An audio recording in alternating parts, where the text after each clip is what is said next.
as long as we make the show. We can be the best or we can be the worst. So we can be the best thing you ever heard. With the motor singing and the grandstands ringing, it's hard to put it all in words. But this is how we ride, this is how we do. Riding mud, sliding up higher in the groove. Don't give a damn about the cash we're spending. With the time we got, we choose to play it on the go, to stay out on the run. We all high, wild, and handsome. Ain't telling you what's right or wrong or what to choose. Hey, but this is how we do. This is how we do.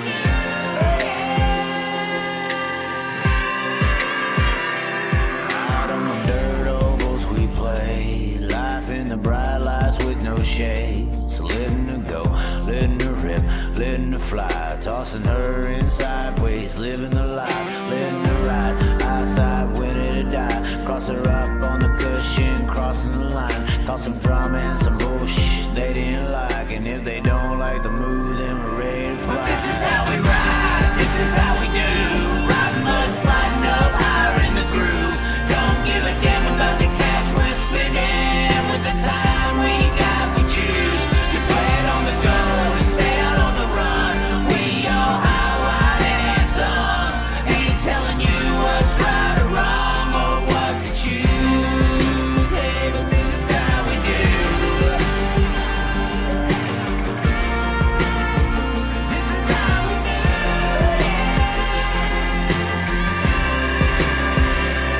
This is how we roll, this is how we do. It's not for everybody but the chosen few. And we pray, cause we know that they might not ever come back. But this is how we ride, this is how we do. Riding mud, sliding up higher in the groove.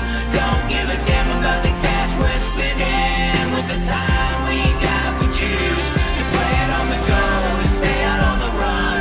We all high, wild, and handsome. Ain't telling you what's right or wrong or what to choose. Hey, but this is how we do. This is how we do.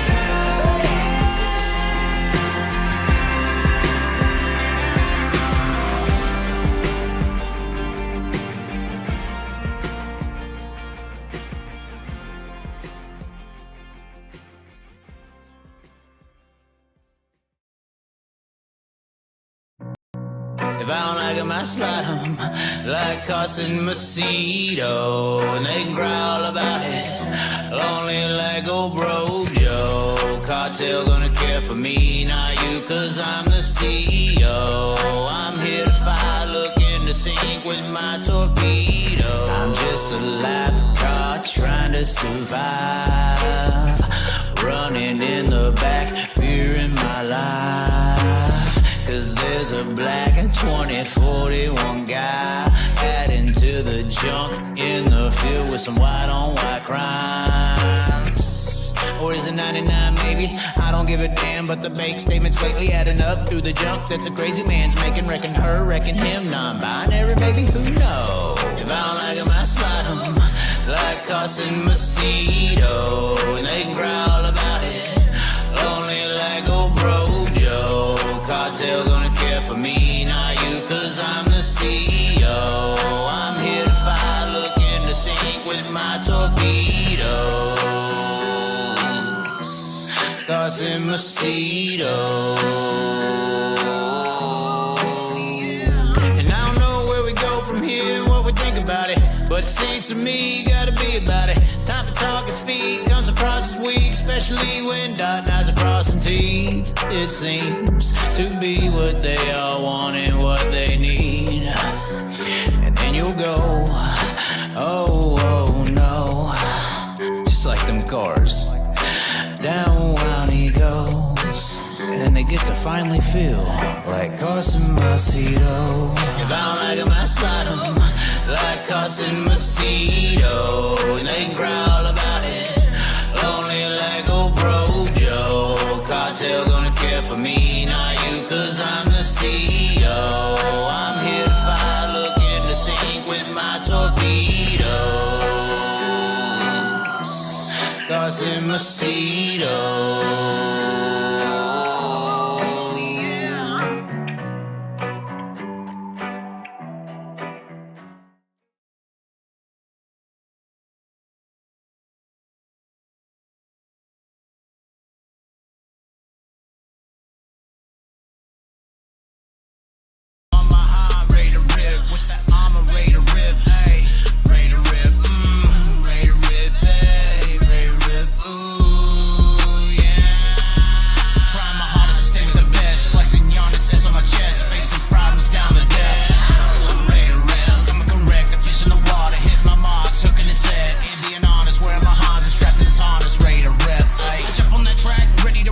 Ready to rip, ready to reach. Place my bets, hey, you never know when playing on hopes what you could achieve. Making the goal, peace with the soul, don't matter the bottle with what you believe. Cause if I'm taking it all in, the calling is harder with nothing that's harder than free. Not giving up though, don't trip, gotta go.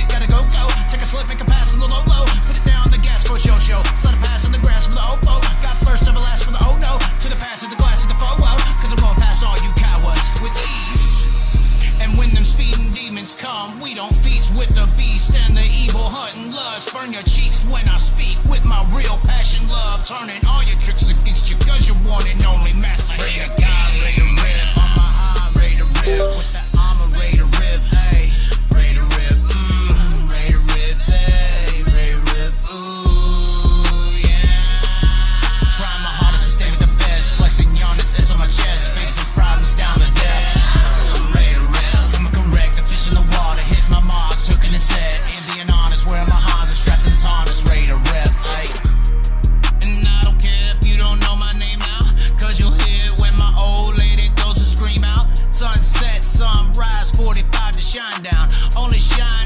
True to the few in power, that's why I roll with God. Middle finger, y'all, making trust in your clicks with your demigod. Worship to the money, your material. You'll get ripped in half, Sodom cash to Gomorrah. And if a wolf ever should come across on your path, aiming straight for your goods, make a trade to his cash, fake with the woods, replace for your trash. Rip on my high, ready to rip with that. Ready to rip, hey, ready to rip, ready to rip, hey, ready to rip, ooh, yeah. Trying my hardest to stay with the best, flexing Giannis S on my chest, facing problems down the depths.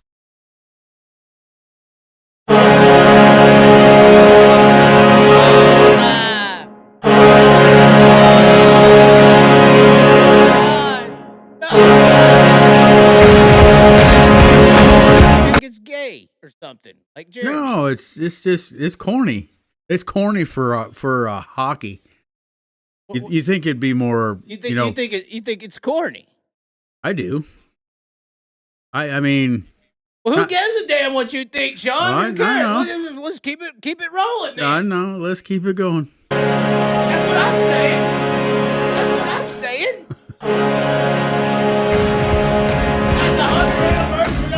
Whoa, what? The shovel.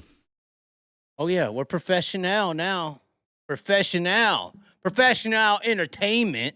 Jeremy probably just thinks you just totally ruined that hat. Who gives a damn what Jeremy Elliott thinks? Anybody really actually care what Jeremy Elliott thinks? Shovel some ice? We're gonna need it here in fucking Iowa. We're gonna need it very soon, there, Sean. Yeah, a couple days. I have to use your hat to scrape my truck. Off my truck. We're gonna need something. It's about to be. What's the high? Come here soon in Iowa. This is. I was telling him earlier today. This is why a couple years ago I went to Australia. It's the winners, dude. It's the winners. The winners here in Iowa can go suck a dick. I said dick, yeah, on my show. Ooh. Do we need to call the police now, Sean, since I said that? I don't know. Speaking of dick, I feel, first of all, I want to give huge condolences. I'm not going to explain the situation, but huge condolences, thoughts, and prayers with Robert Ballou. A very sad situation has happened. It happens way more often than the racing world would want to admit.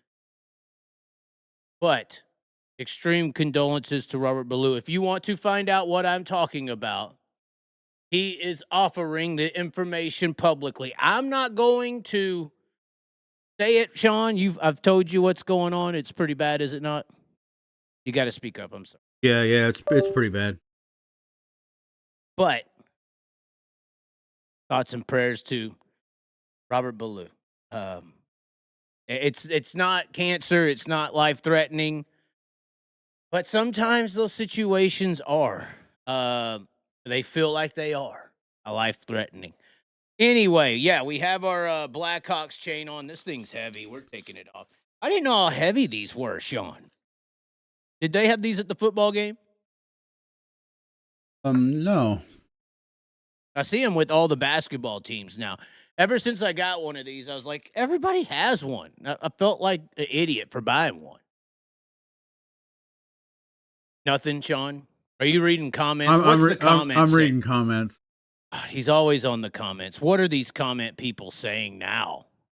Oh, nothing. Just get back in the Chaz spirit. Everybody's saying about fucking time. Has it been that boring to watch sprint car racing content since I've been gone, Sean? Is it that bad? Oh, there really hasn't been much, really. I mean, how is the sprint car content world with Jeremy and Dirt Tracker all the time? That's been the guys, right? It's nothing like your shows. But what's really missing? I mean, it's been serious or something, or it's been it's the no fun league, right? It's just no fun. They're just on here. Here's the news today. Yeah, they're too serious about what they or the news or what's going on in the racing world, stuff like that. I mean, like Broke Joe says, I mean, it's not going out there and working a 40-hour work week. I mean, yeah, it's a professional sport, but then there's all these fallacies within the sport that make it like the guys we're talking about most of the time are these privileged individuals. It's not like, some guy came from a trailer park or the ghetto, like in the NFL and other sports, and actually, outcompeted the world to get to where he's at. Most of the time, it is just privileged individuals at the top echelon. That's why on my shows, I talk about the other guys that aren't in their big 410 rides, because the other guys could be just as good as y'all. They just didn't have the opportunities or the money to do it. So that's why I have fun with the shit. I see that 90% of the professional sprint car and late model roster, well, sprint car mainly, and even late models, they're just professional money people. I mean, there's good ones. I'm not saying they suck, but they're mainly, but everyone's privileged, Sean. Who's not privileged in some capacity? Who's a guy who came from a 40-hour work week that's in the professional ranks of sprint car racing? Danny Dietrich? Maybe. That's one maybe. I still kind of like Danny because of that, even though we have all these other things as to why I don't. Right. I mean, so that's why I have fun with it. That's why I go crazy and say dick on my show. And, I don't really care that y'all think you've built an image and I sit here and destroy it sometimes or make fun of it, really. It's fun, right? So you're telling me, somebody just said in the chat, it's been boring. You're saying without me in sprint car racing, it's boring. You as a fan, Sean. I mean, there's people agreeing. You as a fan, it's boring. Yeah, it's boring. That sucks. And you're not saying that because of biasness? I mean... No, I mean, I guess it's personal preference. But your show's just liven it up and make fun and, just joke around and stuff. Is that too much to be fun with these guys? Are they that short that they have a syndrome that keeps it from being fun? Some don't like your stuff, but who cares? I mean, it's true. It is true. Who do you think we need to talk about today? Who are we going to slap around? Who are we going to insult? I sincerely do care about Robert Ballou's situation. If y'all want to look it up, you can. Um, someone said the Mad Puerto Rican is a Hammer Down already sent a super chat, which is huge. I feel like, honestly, Sean, when we went and did this farming thing, I mean, I could quit right now doing what I'm doing right now, Sean, and go make over $100,000 a year right now with this situation, and potentially more. And I've told people this all the time. Like, I could quit this shit and go make money. Like, I could do it. I would think pulling around a wagon Well, I could do every day. No, I mean, if I was to do that to make the 100,000 a year, I'd get, driving trucks and normal farming equipment and doing this and maintenance that and just be a normal job guy. Like, this is Broke Joe tried to make it seem like it's this big fucking deal to do it. It's not a big fucking deal to go to. I mean, it is. Like, I appreciate the working people and working class. I don't disrespect. I think I told you, I was like, Right. I came out here to kind of like, kind of respect my fan base, who is regular working people. I haven't been in the, I mean, I've worked twice as much as people want to give me credit for, but I haven't had the whole 9 to 5, waking up in the morning with a punch clock like Broke Joe's done his entire life, And I kind of did this farming deal. Yeah, it was to make some money, but then it was also to, gain some respect for the work, that my people do, which is the working class, normal, everyday, common man. But, I mean, the hardest thing about that lifestyle, and you probably admit this, is waking up. Yeah. Right? I mean, but once you do it, you get used to it. yeah, the hardest part's waking up. Now, when you do this content shit, the hardest part is surviving. Like, the hardest part is you ain't got a boss that's going to pay you at the end of the week. You ain't got somebody that's going to make it happen for you. You have to make it all happen. And if it doesn't work, it's because of you. Right. It's like you have to find a way. And if you don't find a way, you don't just get to wake up and you find a way to make it work. Like, you have to fucking kill yourself. Like, I've been we've already talked about how every day, all day, this is all I will do when I'm in this mode. Yep. And that's because I find value in the truth of this sport. I see that there's a big void in people who get paid to push narratives and media that is paid to shut their mouths and to do certain things a certain way. And I feel like there's a void in there that's very honorable to be representative of. And I feel like that's where I slide in. And that's where I've always been. And that's where I've sacrificed a portion last 10 years of my life and dedicated myself to filling that void and finding that there's enough people who feel that way to value that. I feel like our sponsors on here, Impact Prime, a couple of other names you see on our advertisement here, they value that side and element of the sport. And they understand it. They're in the sponsorship elements. They're in the business side. They get it. I think that's why we get Tony Stewart on the show. That's why we get Donnie Schatz on the show. That's why we got Logan Schuhartz on the show today. Because they understand what I'm doing is control most of the time. And they see somebody like me who says, take this damn and throw it on the ground and say, fuck you. I'm going to say what I think, and here's what's going on. So Impact supplies some support. You fans, with your views and your subscriptions and all that, you supply the support, but the system more than likely does not.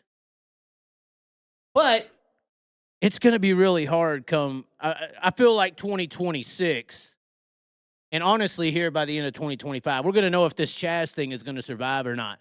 We have to get close to the 100,000 a year by the end of this, at this time next year. Joe's going to have to get there. It's going to have to get there. I'm not going to suck Tony Stewart's penis, but it's going to have to get there. I'm just saying. I'm just saying. It's going to have to. Lauren, where are you at? I hear Nos is nice. Oh, wait, never mind. I can't go down that path. It's better than not waking up. This is true. And MNO, this is another element of this situation that is very true. You know, I talk to people about the money and all that. You talk about it's better than not waking up. Death versus life. What is life? You know, you could look at my life, for instance, Sean, in a year's time. We'll just say this last year. Look at all that I went and did, all that I saw, all that I done. Did I make a lot of money doing it? Fuck no. But what is the value of that life versus the guy? Say there's another guy at this point of their life has made $10 or $15 million, but every day of their life this year, they woke up and went to work, and that's all they did was see a screen or a clock or a meeting. And that's all they did for the year. So whose life this year would have been more valuable? Not their bank account number, but their life. There is a huge significant value in the life. And it's a very surrendering-based life. It's a very God-dependent life. You don't know what's going to happen next. You just go and do it. It's whatever you choose to do. There's not a lot. I mean, the choice in it surviving and succeeding and even being able to get to this point is not based on my choice, technically. It's based in faith and belief on that it's going to work. You know, whatever makes it and that's work. where I was going with it. I don't want to cut you off anymore, Sean. They're already saying, shut up. How many beers have you had, Chazzy? What do you want to say, Sean? Sorry. No, digress on everything I'm saying. I feel like you kind of understand what I'm saying here. I understand. I like your style, but your style would be better if God gave you more money. Ha, ha, ha. Listen to these fuckheads. Well, I mean, hey, this is true. And at this point, you know, speech matters, verbalization matters. I don't know if we've cussed today. I think we said dick, but that's technically a body part of a male anatomy. We are planning to back down the cussing, but I feel like when I get pissed off, it's going to happen. I mean, but once again, a great commenter the other week said, a drunk man's rants is a sober man's thoughts. And this is true, Sean. I've always been told that alcohol or drinking or however you want to call it, it's truth serum. It is. The FBI used to use it. They probably still do. To get the truth out of people. Somebody said, maybe Sweet talk Lucas and tell them you stream some races and you build subs fast like that other guy did with the World Finals. Hey, man, that's a part of the clique. If you're in a clique, you're in a buddy system. This is the stuff we always talk about. I mean, y'all can ignore it, but that's really what makes this thing tick and go around. The buddy system, it's who you know. By the way, we are potentially about to add a Sean cam. What? Yep. We're gonna add a Sean cam to the show. Maybe that's gonna get a few more subscribers. We're gonna get a camera right here. It's gonna be pointed at Sean. We're gonna have a Sean cam in the room, or we'll have two cameras. I got the new split screen. We'll have multiple options. I can be switching between the. Although I'm the producer, so I have to do it while I'm talking, while I'm doing everything else. But we'll have two cameras coming here very soon. Dirt Merchant is watching? What kind of fucking Illuminati psyop is this? What's a dirt? Who types is watching? Merchant. What's a dirt merchant? You think you are, Kenny Wallace? Are you Brandon Overton? Or are you going to get run over and then blame the other guy? Unbelievable. That was fuck. What? That was crazy. I couldn't believe it myself either. I did want to stop vaping. I will say vaping is bad, but damn it goes good with the beer, Sean, and it's way better for you than a cigarette. But apparently there's more lead in vaping than we know of. So you can get lead poisoning due to long-term use of vaping. Something in the lungs. I don't know. The dipper's still satisfied, but somebody says they want a boxer cam. They want my dogs. A boxer. We might be able to pull that off. This is possible, actually. Love the Chaz. Oh, who is this dirt merchant? Oh, if that's Robert Ballou, I'm gonna feel very violated. I can't believe this. What is going on? Anyways, ladies and gentlemen, I quit chewing. It's hard to stop. Well, at least the fake chew stuff, you don't put anything in your lungs.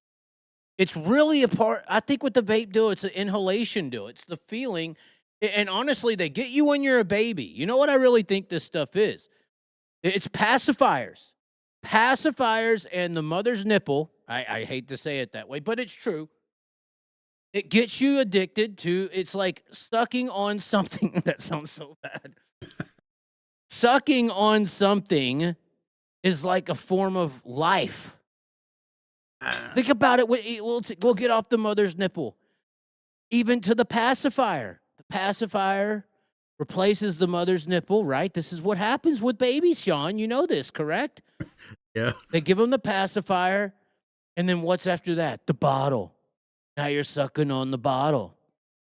And then you get older than that. Now it's a sucker. Now it's how many licks does it take to get to the center of a Tootsie Pop? Then Disney gets involved. Or your Britney thumb. Spears comes along. You're depressed. You get broke up with at 13. Next thing you know, you're smoking weed and cigarettes and drinking beer at 14, 15 years old. Yeah. It's the evolution of the pacifier or the nipple. I think a lot of it too is inhalation. The inhalation of vape or smoke, burning in your throat, or the sensation you get in your throat. I guess maybe. I don't know. Maybe we should ask, Jeffrey Dahmer. God. Ed Gein. We're not talking about this. He brought up this Ed Gein. We're not bringing this up, okay? Jeffrey Dahmer was enough. Anyway, we ain't talking. Vaping is bad. Moderation is fine. I haven't vaped all day, right? So No. I just got on the drink. Yep. And now I need to make a new song called I Only Vape When I Drink. Because what's the old? I only smoke when I drink. Yeah. So I only vape when I drink. Or you come to the Continental and bad vibes just power you. That's one way of saying it. I guess. I don't know. We got comments saying you should do some live collaborations. The guy that's rebuilding Mansfield started YouTube less than a year ago and has over 26,000 subs. He also sold a NASCAR charter. So he has a lot of expendable ability, and he has a racetrack, and he's rebuilt a racetrack, and he's done an amazing job. If you get attached to a project like that, that's worth more than 26,000 subs, in my opinion. But that's how that works. That's like saying, Dana White has so many subs because he's with UFC. I mean, it's a business, it's a platform, it's a fan base. So it's difficult to build your YouTube channel on your own with your own self, not utilizing a platform like the World of Outlaws, like even David Gravel. David Gravel's where he's at because of the World of Outlaws. Brad Sweet's where he's at because of the World of Outlaws. Kyle Larson's where he's at because of the World of Outlaws, USAC, NASCAR, High Limit, Flow. These people are bouncing off of other platforms to build these things. Whereas like me, Jeremy Elliott, Dirt Tracker, we're only utilizing ourselves to build these things up. We're not jumping platform to platform with our names.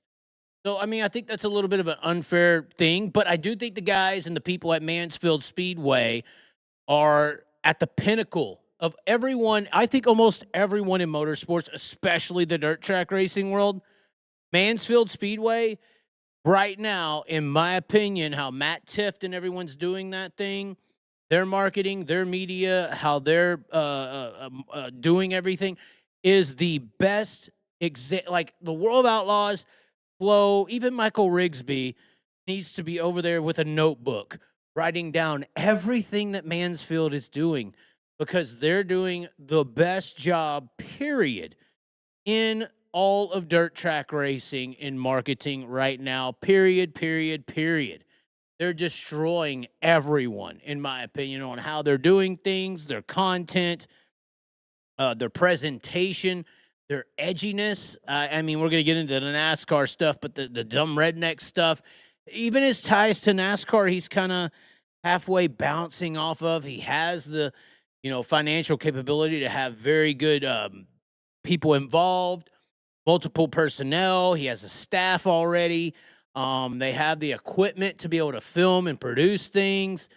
It's just like, man, Mansfield Speedway is leading the charge in racing content, period, right now. They're destroying everyone.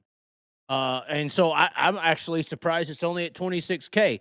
Yeah, he has a racetrack he's bouncing off of, but he has a mind going with it.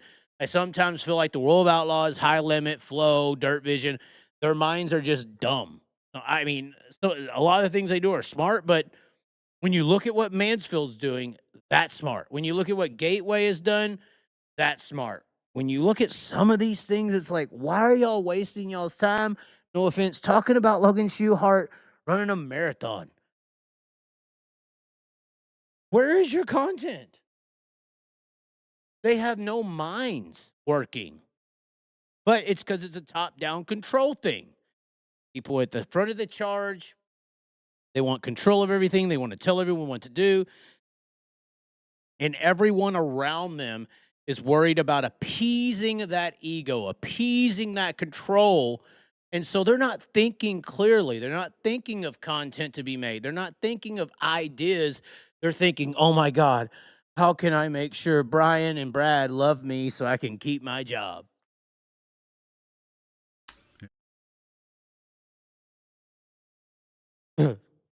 Anyway, that was kind of mean, but hey, it was a drunk man's rant.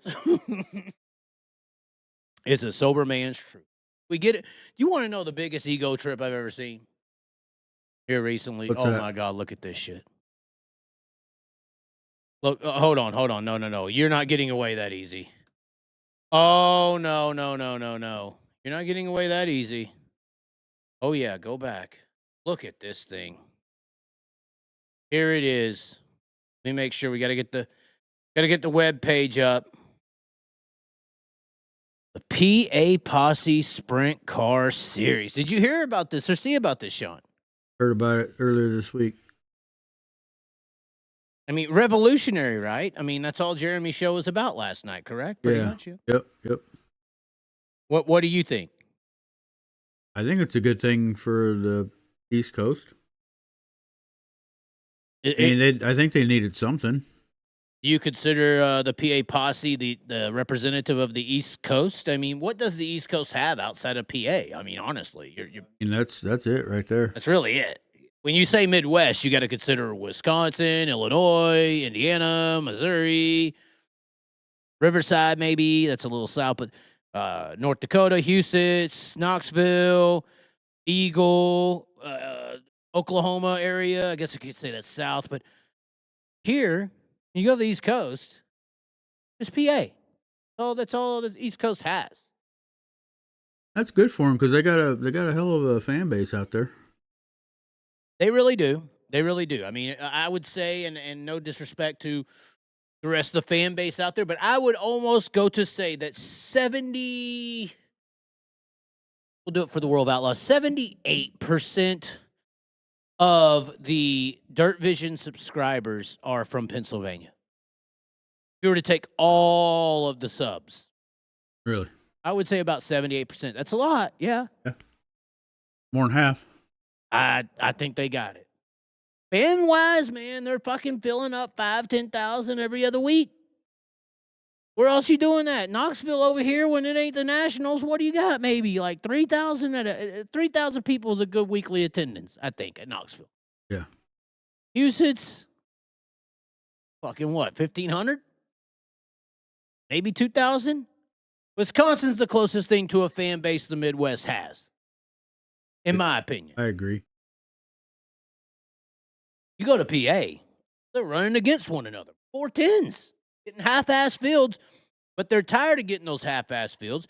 They're tired of getting those half-ass crowds, and they finally put their egos to the side just a little bit, because we're going to get to their schedule. Oh, and their other shit they got going on. Oh, my God.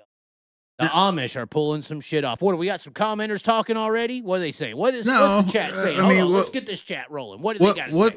What's it going to do for the 358 racing out there at that way? Nobody gives a damn about no 358s but the poor people. I'm just saying. More people worry about 358s. Only people who want to compete and ain't got no money, they're in 305s. 360s don't matter. I'm just telling the damn truth. The 360s don't matter. 358s don't matter.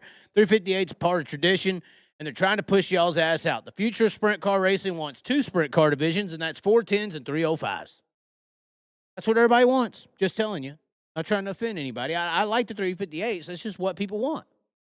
410s, 305s, that's it. No one else. Now, I would be in favor of the LS motor that they're reintroducing up there in Canada and get rid of the 305s. But they don't care about 358s. I mean, if it's not a 410 wing sprint car, you're not getting a crowd. And the crowd is what pays the bills. At least PA still recognizes that. I think that's why you have this PA Sprint Car Series. I think that's why this has happened right now. Well, then I'm screwed. I'm sorry, Brandon Hanks. You're fucked, yes. But I think that's why you have this PA Sprint Car Series happening.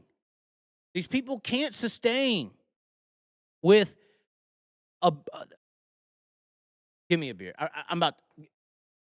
You ready again? You're talking to him, Sean. I'm about to break Brandon Hanks' heart.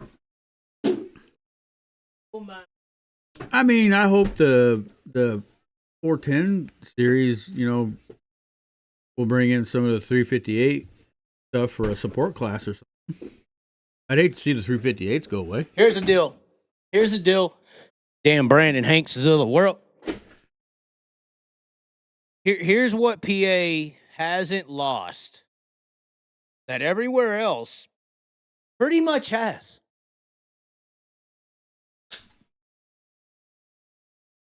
PA hasn't became a backgate society. What do you mean by that? A backgate society is a society like the South. In the South, you run 7 fucking divisions. You run as many classes as you can so that you can get as many pit passes as possible and as many people to show up as possible, and that's how you pay the bills with the backgate. That is pretty much how most of the whole entire country right now operates. They're a backgate show.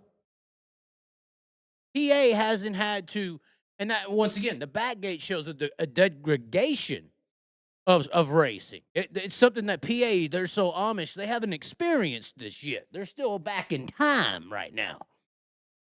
The rest of the world's got 8 fucking classes trying to get as many pit passes sold, and half the fucking grandstands are the people in the pitting areas, cousins and uncles and sisters and buddies and friends from high school and their job.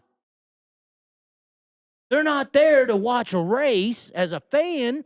They're there to watch their buddy who works at the local fucking construction company who has a fucking IMCA stock car race.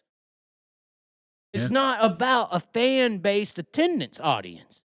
It's about a back gate. It's not the front gate. It's a back gate-driven industry in motorsports across the country outside of Pennsylvania right now.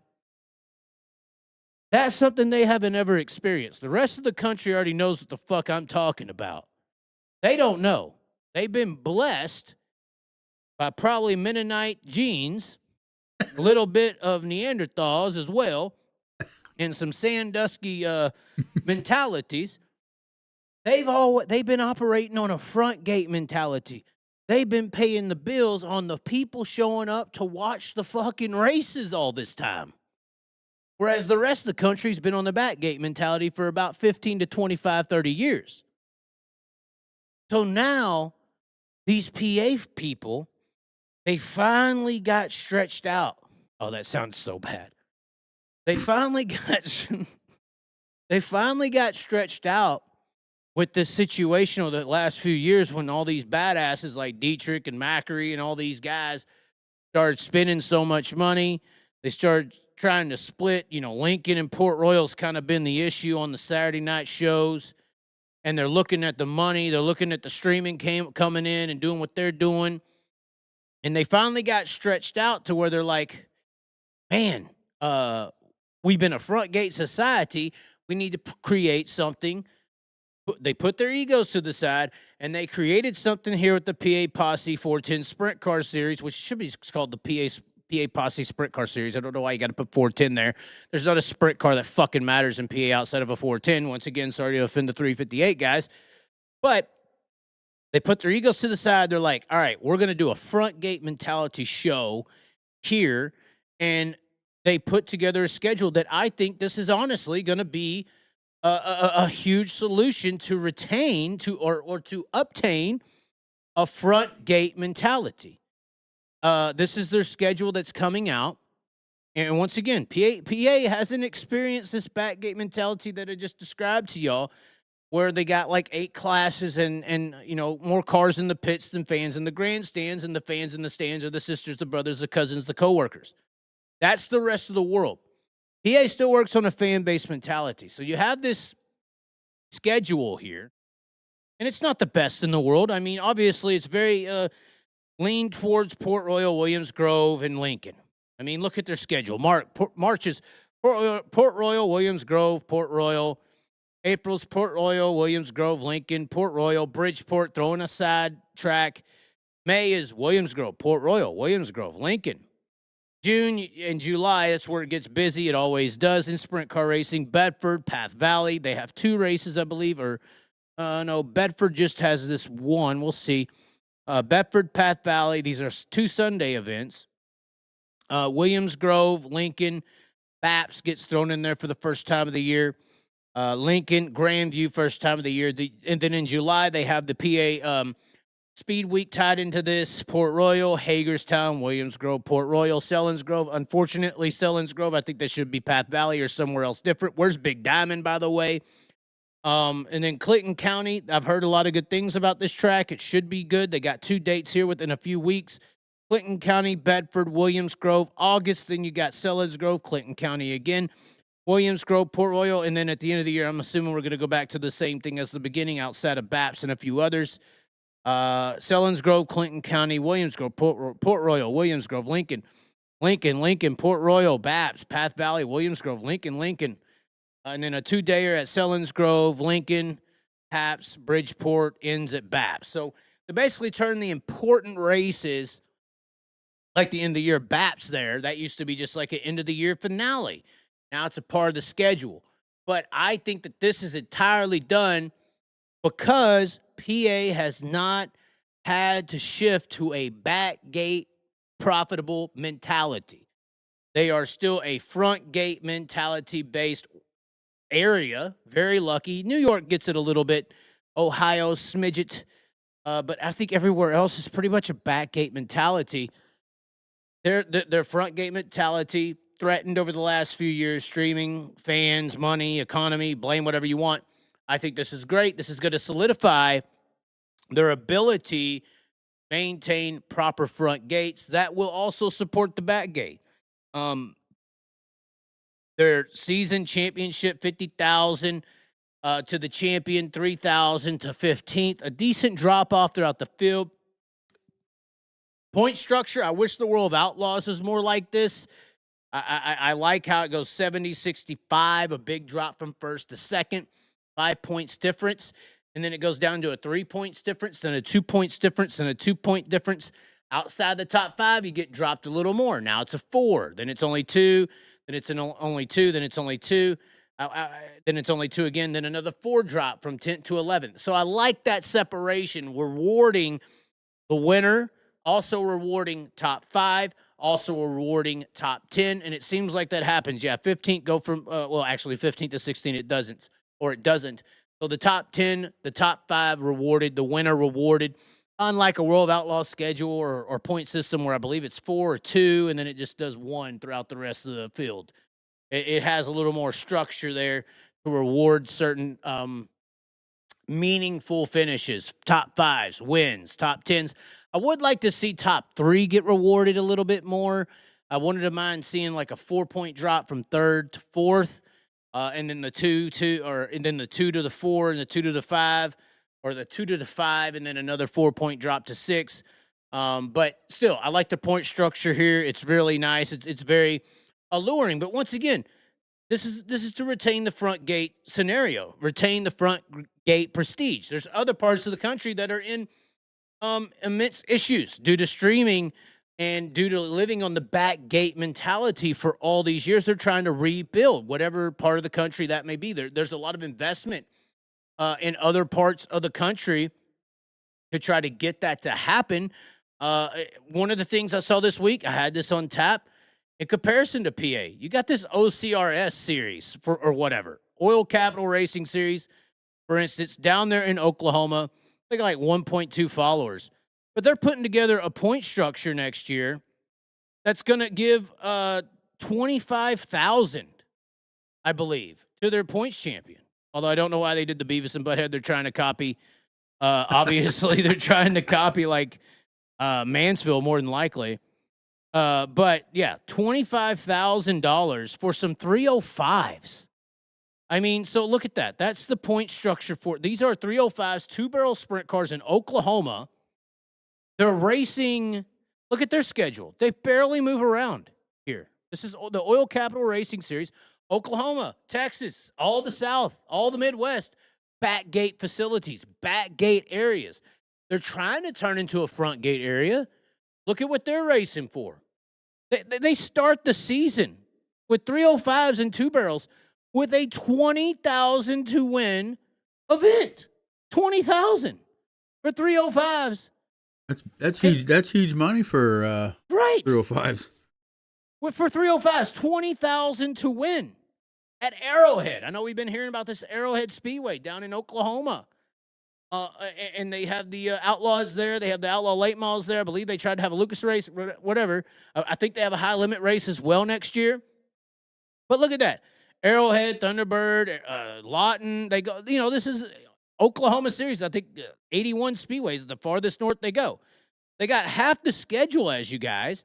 They're racing for a $25,000 to win championship. Look at the structure there. It drops pretty good. What was y'all's in PA? Hold on, it dropped 3,000 for 15th. We're in 305s over here. It's 3,000 for 12th. 3,000 for 12th with a 305. The drop's probably extremely different, but I mean, y'all should be getting paid extremely more. Definitely a hell of a points structure here. I'm not hating on y'all's 410 PA deal. I'm just saying, like, this is the difference between trying to rebuild an area, paying 305s this amount of money, and 20,000 to win events, and 1,500 to win, and 2,000, and what is that, 11,000? I mean, a 3-day show, paying 3, 5, and 2, and all this stuff. This is how the world is. This is how different. This is why I started the show saying, I don't really sit here and get on here and get serious. And, the PA series is doing this amazing fucking thing.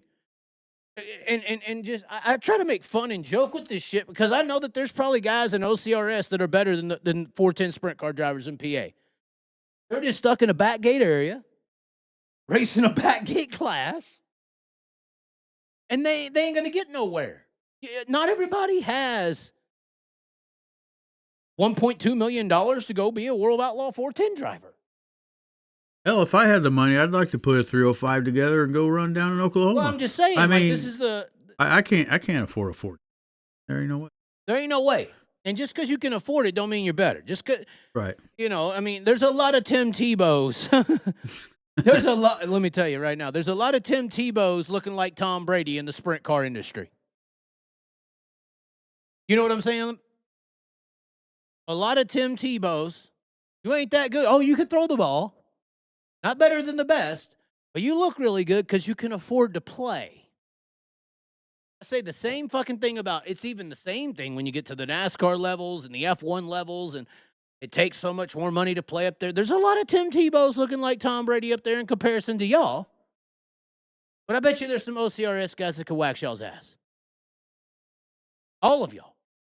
It's just, this is why motorsports is not sports. It's a motor. It costs money for a motor. That's what it's all about. This is why I joke with y'all fuckers. Why I talk all the crap that I do. Assalamu alaikum. I'm just saying. because I understand talent. But once again, this is a 305 series in a backgate traditional area trying to do something. Look at these numbers here. Y'all are paying attention to PA. 25K for a, what is that? 1, 2, 3, 4, 5, 6, 7, 8, 8, 12, 15, 17, 20, 23 race schedule. For a 23 race schedule in Oklahoma, you're getting $25,000 to win.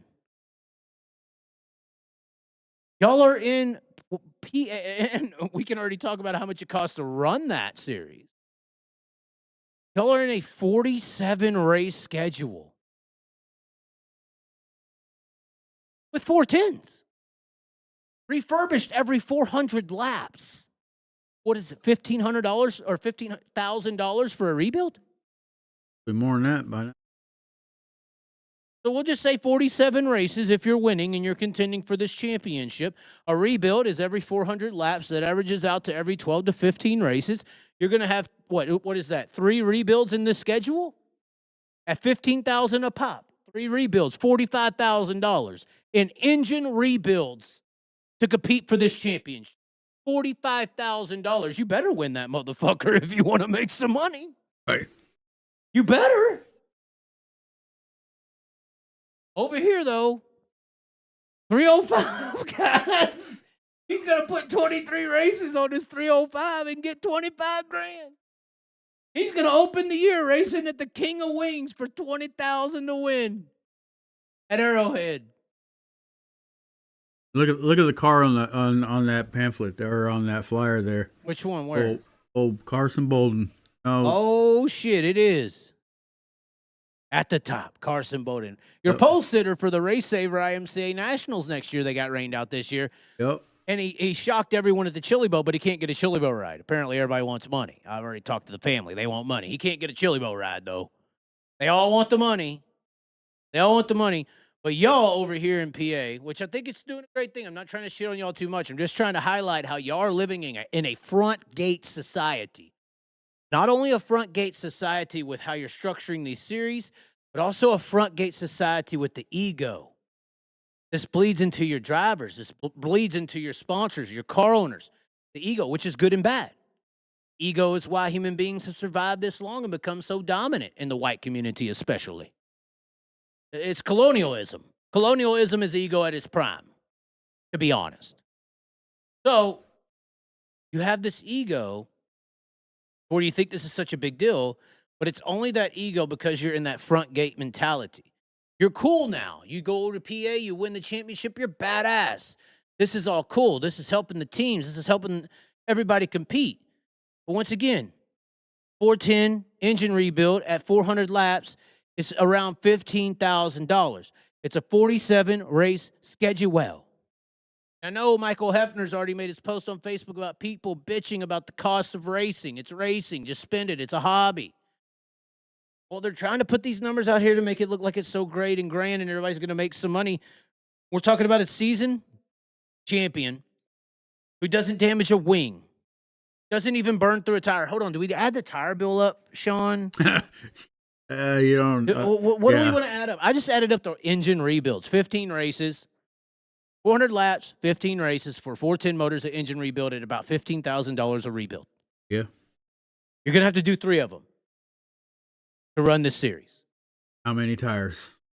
Like I said, I didn't even add up tires. I mean, do we want to go into tires? Do we want to go into gas, diesel? Do we want to go into labor? Do we want to go into...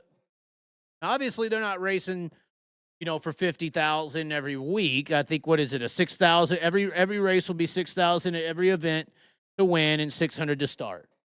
So that's decent, right? So they can win that on top of winning this points championship. But once again, I think I'm not trying to shit on it because I think, once again, you guys in PA, y'all have been able to live on a front gate mentality way longer than everyone else. Like, way longer. And this series is potentially going to preserve that a little longer. Now you just need to go into the black side of Harrisburg and get your series a little more diverse you can get more people involved and not be so subjugated to your own kind, and then you can start really making money. That's what I would say. That would be my suggestion, is to expand your audience literally, not just in age range, but in ethnicity. You have opportunity with the Amish, and you have some native tribes. That's what I would suggest. But this is going to prolong your front gate mentality. Great idea, great thing to put together. You're going to be able to subjugate the little you have left, but you're still correct in thinking, Lincoln and Port used to race against one another, and we have plenty of fans. Williams Grove used to have plenty of fans. You're right. You're right. The blood is running thin. The blood is running thin. This is going to mask that blood getting thinner. This is a chemo treatment. If you do not expand through diversity, this will eventually thin out as well. Have to start expanding. Have to get younger. Have to get more ethnically acceptable. You have to start expanding. I think PA has a chance. You're still the only remaining Hollywood of motorsports outside of maybe New York with their big block modifieds. You have the opportunity. You have the chance, PA Posse. Or in 40, 50 years, you'll be paying $20,000 to win a 305 race if you keep it up. You motherfucking Amish better be down there on the ghetto sides of Harrisburg trying to preach up the community. Not a community, but the community. You bastard. Anyway, that's my PA Posse. I have to use the restroom. What's the chat say? We're done. Do I drop the mic? Do we end the show right now, Sean? What do we do? Did we cover it all? Is a damn. Yeah.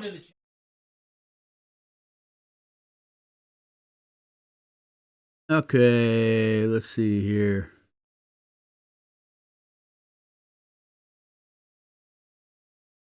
Brandon Hanks. Yeah, I mean, I totally agree with what you're saying. Like I said before, I'd like to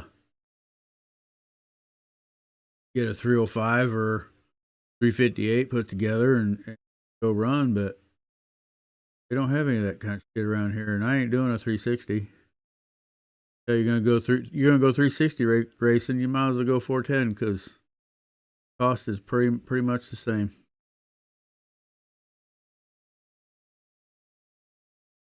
Yeah, I'm just afraid that this 410 series is gonna push out, ruin the dreams in a sense. Hopefully, you 358 guys will be able to be like a races.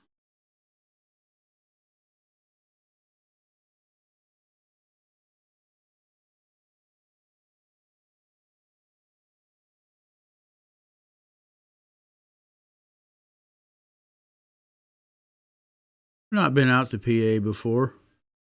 Is there a lot of Amish that do go to races, or fans? Anybody answer that?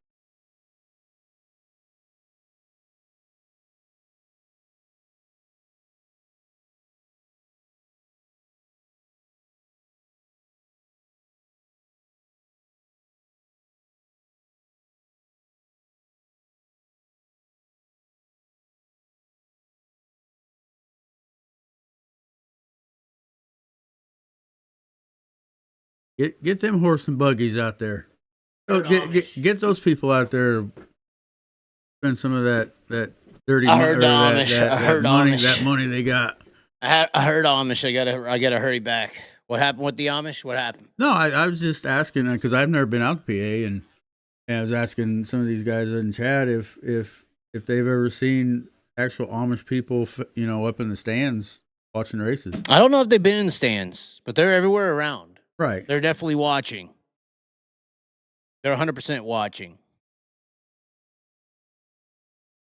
You'd grab some of them people and just pay their way into the grandstands one night and watch That's what the I'm race, saying. You know, and maybe they'll get hooked and they'll go from there. Expansion. I mean, I don't. That's my point, though. I don't think PA's got to the point that they've got that desperate. Instead of doing the actual footwork like BAPS has done, they'll just create this series, and now they'll be able to subjugate the stands to these separated shows in a fashion with the series. So they don't really have to worry about growing their fan bases. They just have to worry about taking the herd that's there and funneling them into the slaughterhouses that they choose, if that makes sense. Yeah, I bet you take one Amish family to the races, the word will spread quickly, and then maybe you get more. But isn't motor vehicles against the religion? They can't own anything motorized, but watching might be something to keep an eye out on. He says no. Jacob says no. Okay, let's get into the other show top. We can't sit here and talk about PA 3 hours. Hell no. But anyways, definitely a big shout out to this OCRS situation that's happening. That's pretty big though. 25,000. They're running 23 races. I believe I added that up right. 25,000 to the champion. I mean, that's not a bad drop off for some 305s. I mean, I want to kind of compare it to the 410 powerhouse. I mean, that's some damn good money for 305. Let's see here. 10th in the 410 deal. So, for instance, 10th gets $6,000 in the 410 deal in PA, and 10th over here gets $4,000. Look at that. So there's a big difference here in the top 5. Obviously, it goes 25, 12, 7, and 7, and then 6. The drop off is not that dramatic.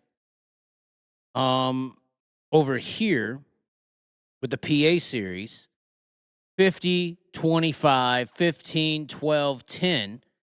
But then 6 through 10 is pretty comparable. 9, 8, 7, 5, 7. 9, 8, 7, 5, 7.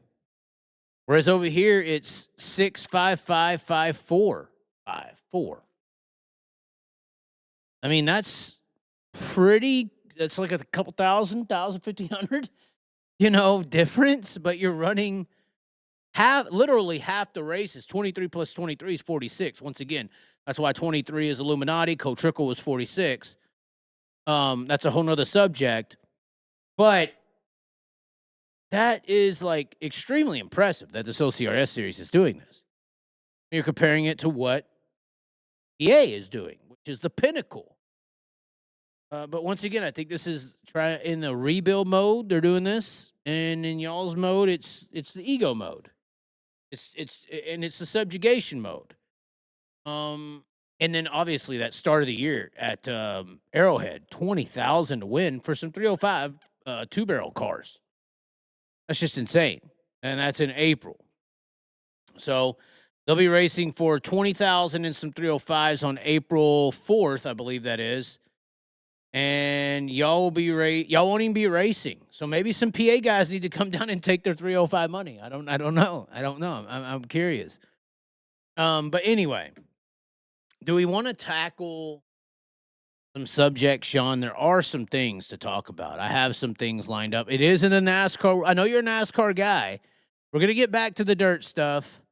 I'm going to take a break, though, because I could get all fired up and start throwing shit. Do you want to hear the NASCAR news? Obviously, we've been hearing about. We're going to dive into what everybody's mad about just a little bit. Are you curious or no? Yeah, I guess. We're going to do it. I really haven't. I mean, I've heard about all the drama and shit going on, but I just really haven't dug into it. I really don't care about NASCAR anymore, but I mean, I'm sure there are people out there that want to hear. Kenny Wallace is involved. Yeah.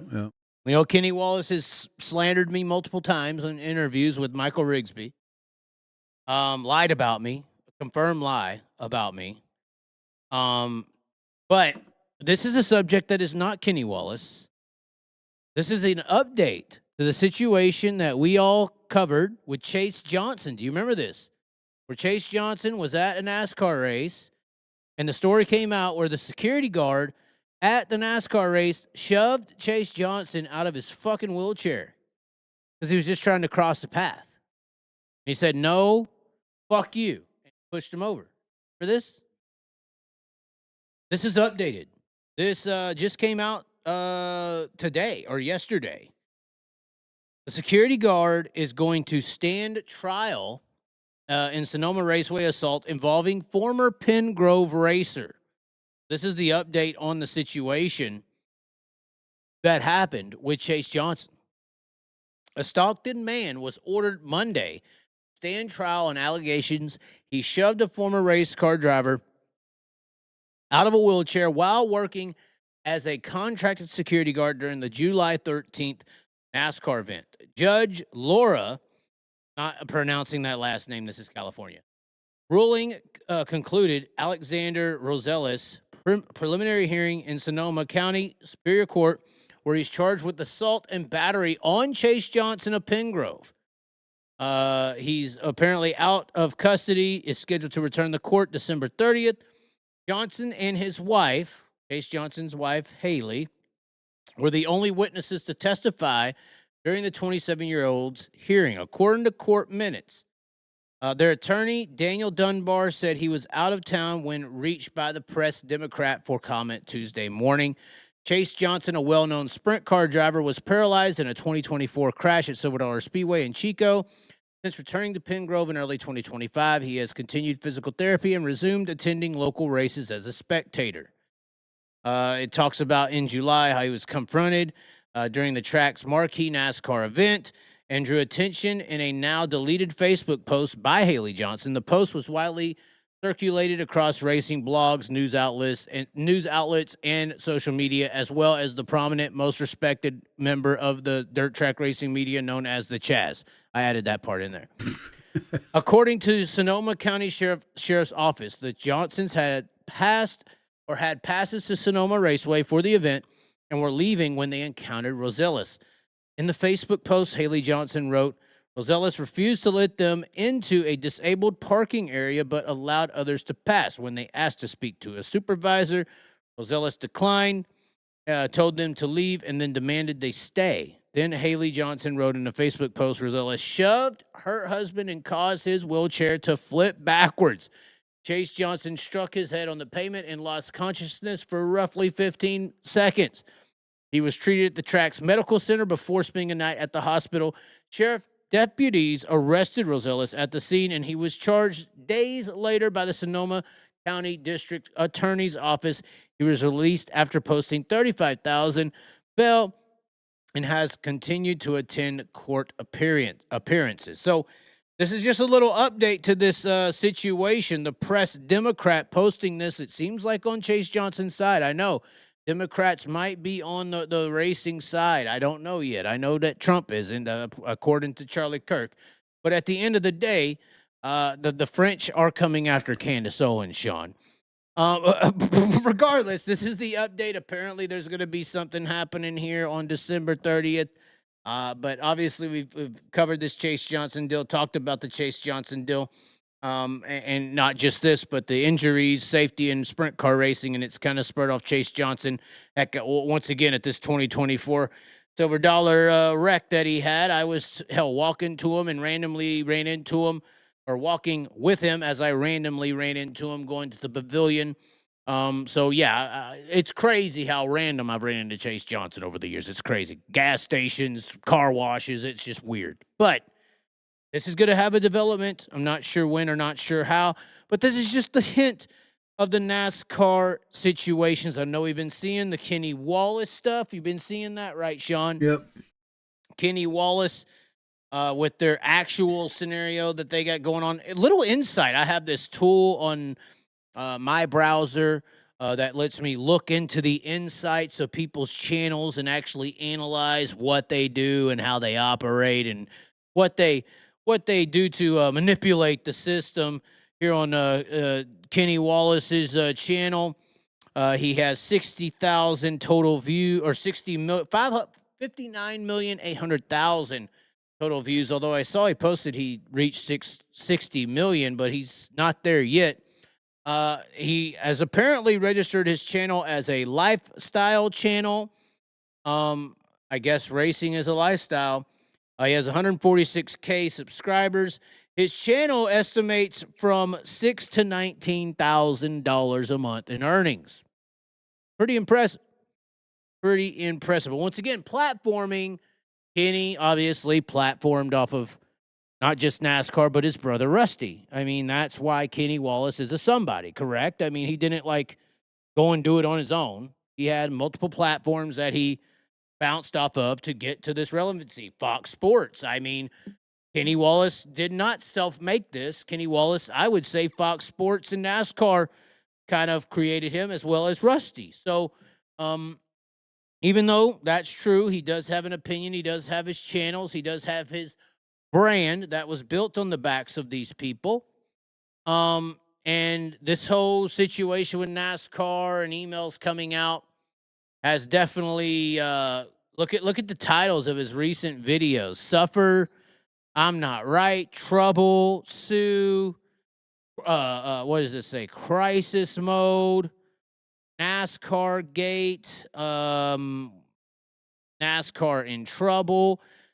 And it's all around these emails. So they called, obviously they had this 2311 like lawsuit and all these things happening right now. And in this lawsuit, it's released some public information. One of the public informations that was released, I'm sure a lot of people have seen this already, was an email chat. They're calling this like the Epstein files of NASCAR, which is very, that's how Matt Tift described it, the people over there with the Mansfield. It just shows like some, banter between people. And it's talking about Richard Childress needing to be taken out back and flogged. He's a stupid redneck who owns his fortune to NASCAR. I mean, not all the way. I mean, let's be honest. I mean, Richard Childress did make his name in NASCAR. I mean, you could say that, NASCAR made a name on his back, but it's kind of like a if deal. Who knows? And it's basically just NASCAR guys in here talking shit about Richard Childress, older fans, traditionalism, not understanding progression. It's definitely aimed at Richard Childress. There seems to be like a thing. Also released in these emails and documentations was the charter system. I think this is very relevant to the sprint car racing world. But it documents the charter system and who sold and bought their charters over the years. And you could see back here in 2016, Michael Waltrip Racing sold charters to Stuart Haas, Joe Gibbs for $1 million. You can kind of picture this as the early growth of High Limit. Who knows who paid what, but they're in the $1 million range, the $2 million range. You start seeing this, and it's funny. I'm going to talk about a comment in here with this charter and evaluation system. You see everything in the $1 to $2 million range. But then you see something pop in here that dirt racing needs to pay attention to. And I know Dirt Tracker and everybody's been mentioning it. Look at that snake in the woods pop up. 2019. Little snake pops up here. Takes over the Martin Truex Jr., which everyone hated Martin Truex Jr. as well, and Furniture Row in particular. They come in here. Inspire Motorsports picks up Furniture Row Racing for an overpaid at the market's value at that point. Look at that. 1 million, 2 million, 1.5, 3.5 million, 2 million. They come in here and overpay for $6 million. Guess who just bought or rumored to buy the Jason Myers charter in High Limit? Fire. They overpay it. Now, what happens when you overpay for something? You fuck the market up. When you overpay for something, you fuck the market up. But in turn of doing that, you're hoping that because you paid, when you go down the street here, Sean, if somebody comes over here and pays across the street a house, and they get a house Say everybody's selling their houses locally here for 250, 300,000. All of a sudden, the house over there down the street sells for 450. Now, all of a sudden, all the other houses, they're supposed to sell for more, right? And if you're going to buy more than one house or charter, if you overpay for $6 million, now you might raise the market value. You see that start to happen here. 23XL now, instead of $1 or $2 million, because Spire pays the 6, now 23XL with Michael Jordan had to pay 4. Now Spire comes in here, or Rick Ware, Spire comes in here and gets a deal now through the Levine family. They get a 1.4. They already got one, but now you see Rick Ware. He paid 7. He paid 7 for that one. Now you got some over here that are not specified. Spire picked up another deal there with JTG Daughtry. Or Doherty, however they want to pronounce it, not specified. But you see Spire over here coming in here. They already upped the ante. They came in and paid an unprecedented $6 million right there. So this is 2021 where it ends. 2021, they're paying $4 million, 1.4, which is the Spire deal, which who knows how that is working out. Non-specified, Rick Ware's paying 7. Now you turn the page here. Keep it in mind here with Spire. Look at that. 2021 to 2022. Now we went from 1 and 2 and 4 and 7 to 13 million, 15 million. Look at Spire overpaying once again. Rick Ware's that he paid over for. Now Spire's come in here and paid 15 million. 23XL had to pay 13.5 for a charter. Look at how Spire's doing this. Then into 2025. They're paying 29 and 28 million. $40 million right there. Guess who overpaid at 40? Who bought Live Fast Motorsports for 40 million? Jack the ante? Spire. Very interesting here, Spire Motorsports. And you know what the funniest part about this manipulation of value? Because this is what happens in the real estate market all the time. Look what this ASH guy says in the comments. This is all under Bob Pockrass, or Bob Pockass. I joke with him because he's the asphalt guy. How did Spire snatch up a charter in 2021 for 1.4? That's crazy. And then also all the documented things we've been showing you. Here's the greatest comment. Hold on, that I could find. That was awesome. Hold on, where's it at? There's one in here. Somebody accuses. Oh, I lost the comment. I had it earlier. But somebody in the comments, which if I'm evaluating high limit correctly and what they're attempting to do, somebody accuses Spire Motorsports of being a silent NASCAR shadow company. They believe that Spire is working for NASCAR to boost these values, to get people to overpay, and to control the market value. That's what one of the commenters say. And when I see Kyle come in and Flo circle jerk NASCAR like they do, and now do the same, be the first, honestly, Spire Motorsports, if they did purchase Jason Myers Racing, like we're hearing they did, they're the first ones to set the market in sprint car racing now. As the Joker said, a shadow company for NASCAR. Can't you do some research on Spire? Now, obviously, Spire has their multiple investment groups, and they're involved with Cadillac, and they got all these different things. But, I mean, when you look into the manipulation of money, and you think of like the BlackRocks and the Rothschilds and the Vanguards and the State Streets, you got to think that those type of mentalities of play in the markets and the fields exists in motorsports too. It's just natural ability. It's like anthills. They grow the same. It's just another anthill known as Spire.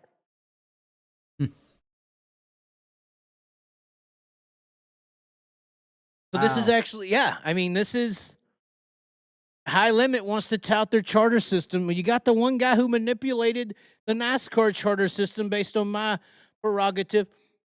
Spire manipulated the NASCAR charter system. And now you're celebrating that they potentially could be manipulating yours. Crazy.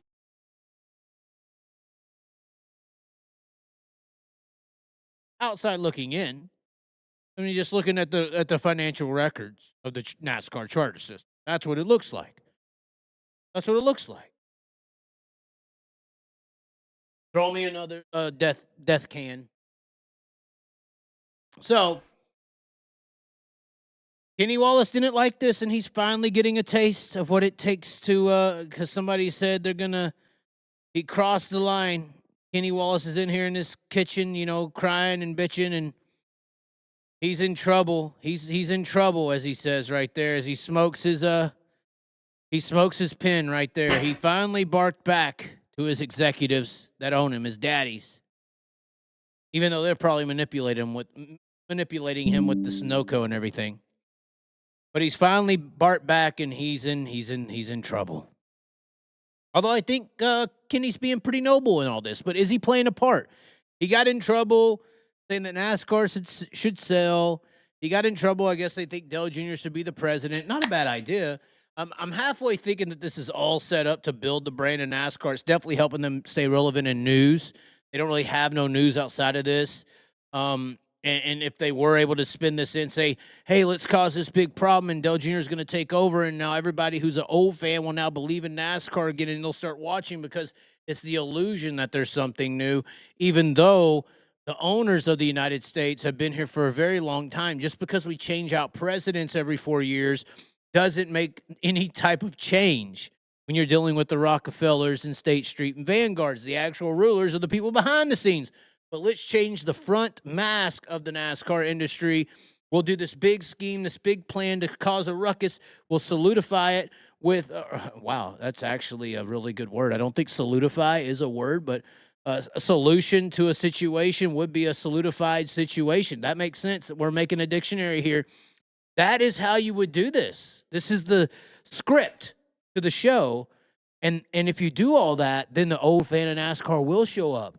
Then the new fans will start paying attention. It is actually a really good 4, 5, 6, 7D chess game that maybe Kenny's involved with. I don't know. But it does make sense to me. This could all be all of these people.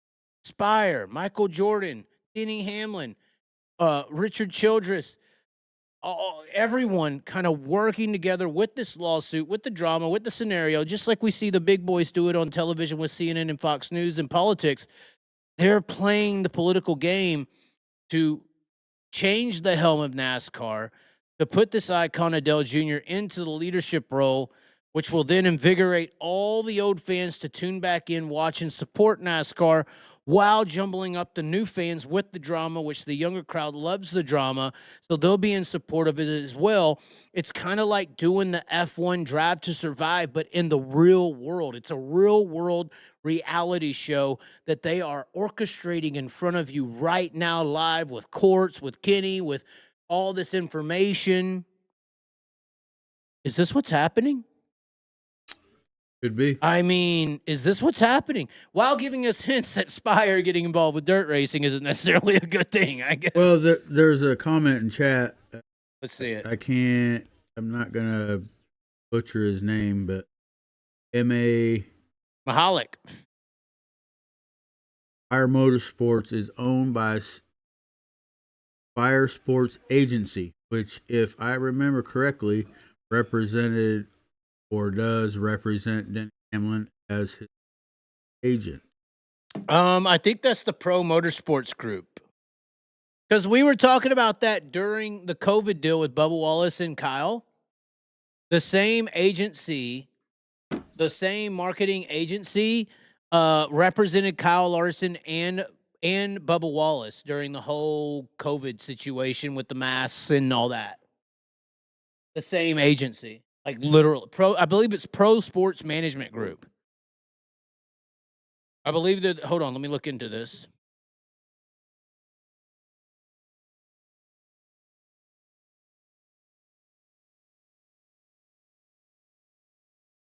Yeah, here we go. So, Pro Sport Management Group, this is why I didn't buy into the N-word. This is why I didn't buy into the masks. This is why I didn't buy into it. They're all in the same game. So, Pro Sport Management Group manages Kyle Larson. I don't know if it's changed, but it used to be Bubba Wallace. Chase Elliott, Denny Hamlin, Bubba Wallace, William Byron, Tyler Reddick, the newer guys here, Jamie McMurray. But yeah, this is a management group that is in charge. They're in charge of the PR and the representation of these people on your screen. And they have done this. When y'all think Kyle and Denny hate each other, They don't. here's the fucking directors of the show. When the N-word and the Black Lives Matter deal was happening and y'all on the right wing of political spectrums were cheering on Kyle and you were hating on Bubba, I was like, guys, I remember covering this. That's why I even know who these people are. They're on the same fucking team. Like they're in an office discussing how we can make y'all bigger names. Hey, Bubba, you're the black guy. You need to sponsor Kyle. You're the dirt track guy. We've looked at the diagram and demographic. It's a lot of white people who are big-time Trump supporters.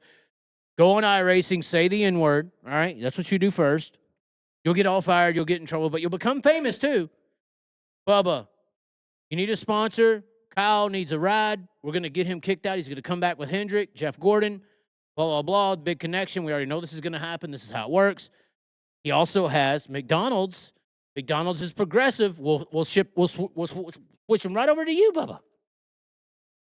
When the Black Lives Matter kicks off, you just start kneeling. This is how they played. This is how big boy shit works. Been talking about this for years. This is how the orchestration, the show, the reality TV that we watch and y'all believe. I don't believe this shit. Y'all believe these are enemies. Y'all believe that Kyle and Denny hate each other. I honestly think they have a gay relationship and nobody knows about it. No, I honestly think they pickle each other's ball, if you know what I'm saying. I honestly believe this. I think I've seen a picture on Facebook where they were, I can't remember. It was after the NASCAR season. Hamlin and his significant other and Larson and Caitlin. There was two other people. Maybe They're peas in a pot. Ricky Stenhouse and his significant other, all on a vacation together. Yeah. I can't remember where it was at, but And they're vampires. They're all vampires. Kyle tried to attack me in a Motel 6 one time. Middle of the night. I woke up to take a piss. He was in the mirror, coming after me, Sean. It was a vampire. It was him. You think I'm kidding? You think I'm fucking kidding till it actually happens to you. Anyways. Diddy liked to attend Diddy parties. They all attend Diddy parties. They all do. It's all manufactured bullshit. It's like professional wrestling and has been for a while. Same as the NFL, NBA. You could also add same as politics, same as Trump, same as P. Diddy, same as Epstein, same as Russia, same as all these imaginary borders of the world. We live in the Hunger Games, and the battle is for the minds. The wizards and everyone else is operating on a higher level. When I say they're vampires, it's actually potentially possible that they are vampires. It's actually possible. You got bite marks on your balls to prove it. Oh, my God. I might be going to see the X, so we'll see. Oh, no. Oh, no. It's getting too cold here, Sean. I got to warm up to something. Well, going north ain't the answer. You'd be surprised. Kyle was on that one dude's show. Definitely the industry's plant. Everyone's a plant. I'm a plant. I'm on here talking about racing when I should be talking about the world coming to an end and having you go get baptized and be saved by Jesus or something. Anyways, that's the situation there. I did want to hit on one more deal. We'll get into the chat just a little bit more, but we want to hit on this. We're trying to get through these topics. Don't want to distract me with the vampire group here. These are probably all vampires. Like, I'm not kidding. Like, actual vampires. We had this situation occur. Brian Carter. If you haven't watched it, it is actually pretty good. He's very snarky to High Limit and Brad. He doesn't believe in the charter system, which actually, after the things we just saw with Spire, how could you? Because Spire's the only one who's technically purchased a charter. But as much as I would like to go through this and analyze it, we're going to do that on another video. We're going to come on here and take a full 40-ish, probably an hour and a half. We're going to put a video out of analyzing this interview of Brian Carter and Connor Wade. I thought about doing it on the show tonight, but I don't want to drag us into the wee hours. You got to get up at 3 a.m. and go duck hunting in 20-degree weather with 40-mile-an-hour winds. I don't know why. Yeah, hell yeah. I don't know why. This is the relationship between a father and a son that I'll never get to experience because I'm on here with you people. But anyway, he did this interview. It was really good. It was really entertaining. It got 3.5 thousand views. If he would have done this with me, oh my God, it would have been like 400,000. Once again, controlled environment versus non-controlled environment. People know. They know the difference, guys. I'm sorry. You had this happen.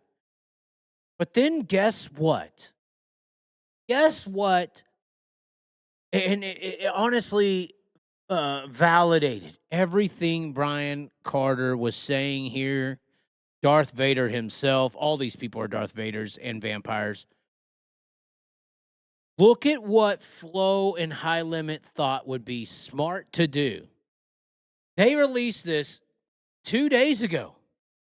And look what Flo did. They came out with a Brad Sweet show.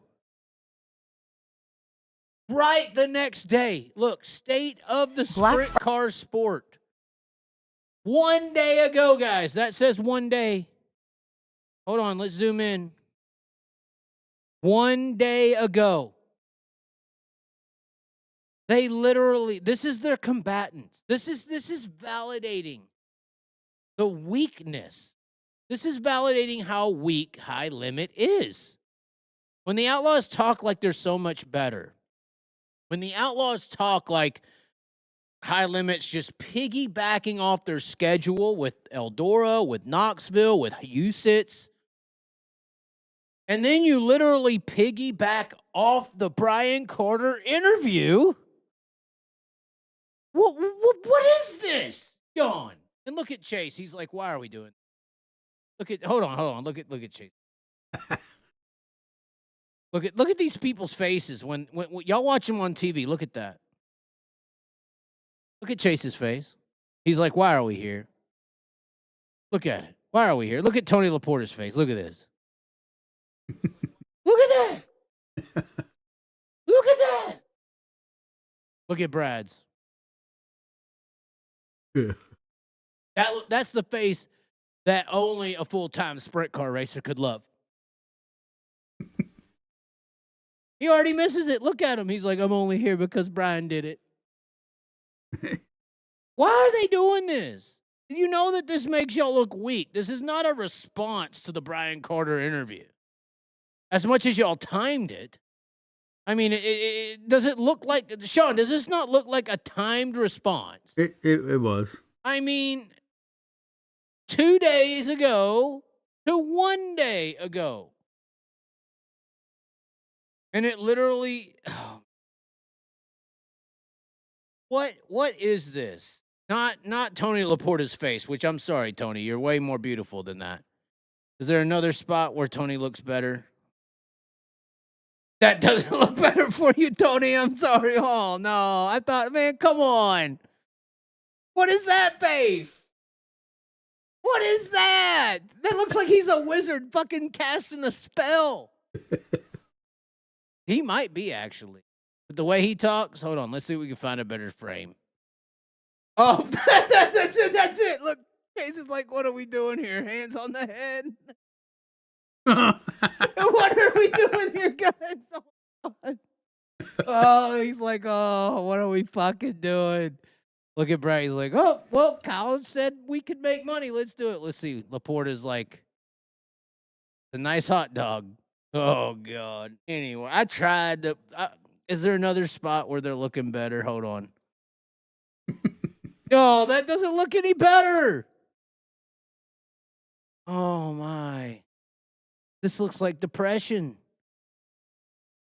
This looks, dude, Chase Rodman looks like one of those faces I'd donate water to on the infomercial. I'm homeless and need help. Although he's doing like 2 part-time jobs because they won't fucking come off their cash for him. Fucking Brad. Anyway. We're getting mean now. We're getting mean. But they didn't have to do this. Let the World Outlaws talk. You know, let them do their video without you fucking following up the day later. I mean, I get it. Like, if you were coming on my show, you could do that. Because this is all, like, controversial, and they'll know we'll talk about stuff. They won't just say, oh, well, High Limit's great, and we got a good championship. They're like, oh, shit, they're going to talk about something that matters. The controlled environment shows don't sell. They don't sell, guys. This doesn't sell. I know that Flo wants to control their interviews. I know Dirt Vision wants to control. This is all the love of control that we're watching here.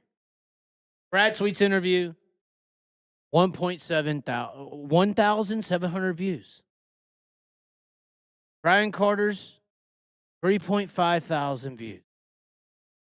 We're talking about a combined total of about 5,000 people. People know that these are controlled, and they don't watch them. They just don't.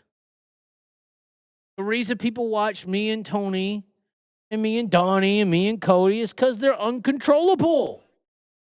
Audience senses these things. They know this. This doesn't work, guys. Stop trying to control it. Now, hold on. You know what would be really good? If they really wanted to home run it, I'm not trying to say come to me or Jeremy or Dirt Tracker. If you would have had an interview of Brian Carter on Flo with Chase Rodman and Tony Laporta, and you would have had an interview with Brad Sweet with Connor Wade, now that would have sold. You would have got views. But this makes me think of these people.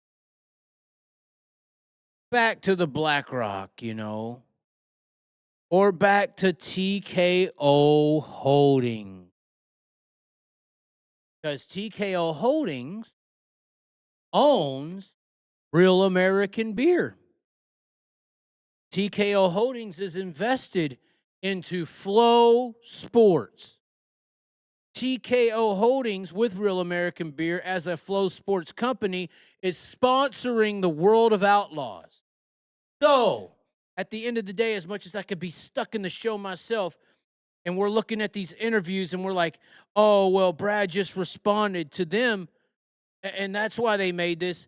Is this a controlled situation where World of Outlaws, Dirt Vision, Flo Racing, High Limit, they're already controlled under the same umbrella, and the reason these interviews are released at the same conjunctive time is because both of them were in on it to begin with. They said, we got these interviews, Brian, you release it on Dirt Vision at this day. The next day, we're going to release it here on Flo Racing, and this is how we're going to put this out and see which, because once again, the leaders of the world are scientists. These were tests. Which one will perform better? Which one sells better? Tests of the market. This is how big money thinks. They just fucking, you've heard the whole deal where you jumble up the fucking ants and see what happens. Is that what happened here? Is it me thinking, oh, High Limit and Flo responded, or is this controlled opposition? You know what I'm saying, Sean? I mean, yep. we got the dollars and cents connecting, y'all. We got the dollar. We got the TKO Holdings, who's in with Flo, sponsoring Outlaws. We got these dots to connect that all y'all, Brad and Brian and Flo and World of Outlaws and High Limit and Dirt Vision, y'all are all connected already monetarily. Monetarily, there is no difference between these two entities. They are connected monetarily as supporting one another. And we've already been talking about how they all, it makes sprint car racing bigger. So why is it? It makes sense. So if it makes sense and it's literally making money, that means it must be happening.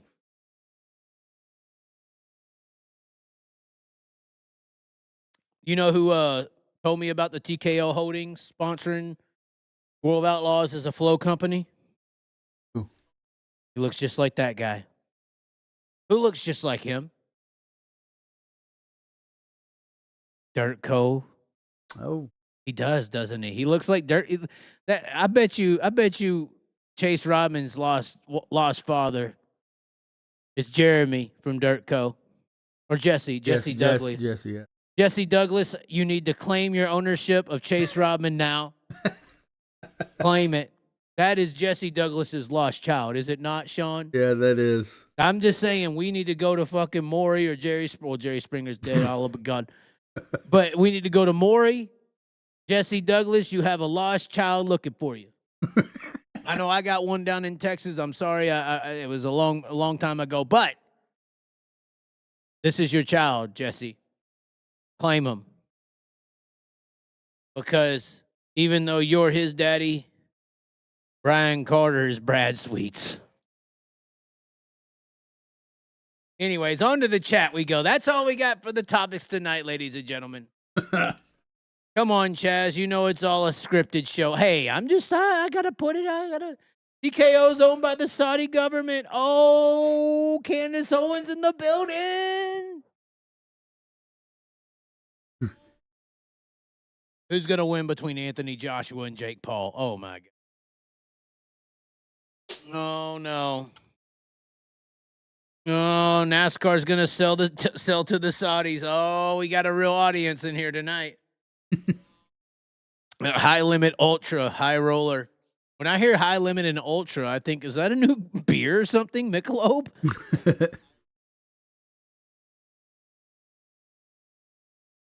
Y'all don't want to look into this stuff. Y'all want to believe it all. Somebody said, long live the controversy. Hey, man. I'm just saying, long live the show. Somebody said up here, Carter is a snake. This guy's in the show right here. He believes it. He believes it. The mad Puerto Rican don't want to understand communism in her own sport.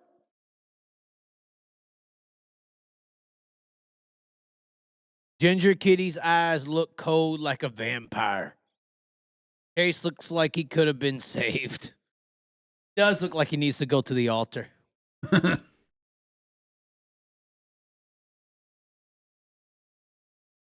It's not controversy when WRG is taking sports washing cash for a series sponsorship. What sounds illegal? What are you talking about there, Mark? What? What are you talking about? Now they're taking money from TKO Holdings, which is the Saudis who support Flow Racing, and High Limit, who are invested in High Limit literally. So, like, you have money connecting the two. I'm just asking you. Bowmanator would whoop the Chaz in an iRacing mini style. Sean, I jumped on here one night and did iRacing, and I won the 360 National race and an IMSA modified race right out of the gate, right? Yep. You don't want none of me in racing, period. Me and Caitlin are going to do a match race one day, and it will be bigger than Jake Paul and Mike Tyson. It will be. How many people would actually pay to watch me and Caitlin go at it? I'm just saying, in a car, on the track. And Caitlin Larson, still to this day, says she's a better race car driver than Brad Sweet. She believes she's a better race car driver than Brad Sweet. I believe that's Kelly Earnhardt was the better Earnhardt. They said she was better than all the Earnhardts. Meanwhile, they are in the bottom half of human rights indexes. They're an awful company. Which company is he talking about, Sean? What's going on here? Which company? Saudis who still run under Sharia law? Which company? I'll cut off my chat, man. What do you mean? What? Oh, he's getting too deep. He don't want to tell anybody. Sports washing is what the Saudis do. Okay, well, explain to the chat, because have you heard of the term sports washing? I've heard a lot of things. I've not. But explain to the chat, Mark Mihalik, what sports washing is. I don't want to chat GPT it. You're making the claim. You know what it is. Give us a definition of what sports washing is. I think this is a new term that people need to know. Earning money, maybe? I don't know. I'm curious. The Saudis invest in sports teams. Manchester City and PSG for soccer are the best examples. They invest cash to make themselves look benevolent. Okay. Now we got to look up what benevolent. Do you know what benevolent means? I have no clue. We got to look up 4 different definitions to know what you're talking about. Benevolent. Just tell us they're fucking this guy's get over. Kind with positive intentions. Why couldn't you just say they invest cash to make themselves look good? Yeah, why couldn't you say that? You're talking to the Redneck Dirt Track Society, Mark. Come on. They invest cash to make themselves look good. This is what, APAC does. So let's hear what you're talking about. So that's sports washing? I tried saying that and YouTube censored me. You're lying, Candace. You're lying, Candace. You're being supported by the Knights Templar, just like Candace and Tucker. Just like Candace and Tucker.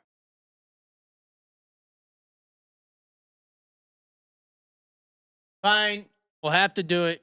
Chat GPT can dumb it down. Hold on. We'll type it in. What is sports washing? Bam. Here's the definition on your screen. We will read it. Let's get it into frame here. And we will read it for you. Sports washing is the practice of using sport events or teams to improve the reputation of a country, corporation, or individual, often to distract from negative issues such as human rights violations or corruptions. Okay, so that's what you're saying. Like Saudi Arabia, they invest in the boxing, the TKO Holdings with Spire, or not Spire, sorry, we'll deflect from that. That's not true.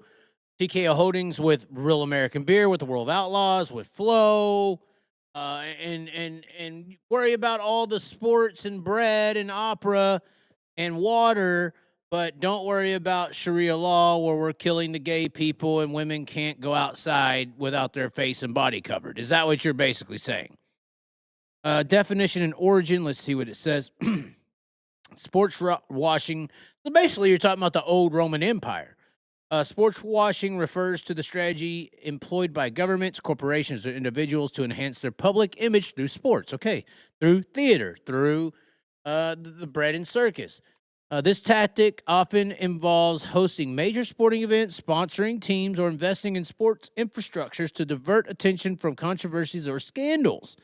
The term was coined in 2015 initially to describe Azerbaijan's use of the European Games to shift focus away from its human rights abuses. So, sports, this is what you need to say. Sports washing and Saudi Arabia, if we want to get into it. Let's see what it says. Saudi Arabia's strategy of sports washing involves significant investments in global sports to improve its international image and divert attention from its human rights record. Not a thought, but a record. Okay, Saudi Arabia has increasingly engaged in the strategy as part of its broader Vision 2030 plan. Which aims to diversify its economy and reduce dependence on oil revenues. It seems like they got 3 things here. High-profile athlete engagement, which obviously we know that from Mike Tyson to Francis Ngannou. We know the biggest things in the world, even down to our dirt track levels. obviously with the TKO Holdings. Major sports acquisitions. The Saudi Public Investment Fund has made substantial investments. The sport, okay. Event hostings and sponsorships. Okay, so criticism and implications. This is the part with Saudi Arabia that might have issues as to why they're doing this. While Saudi Arabia's investment in sports are framed as part of a moderation effort, they have drawn significant criticism.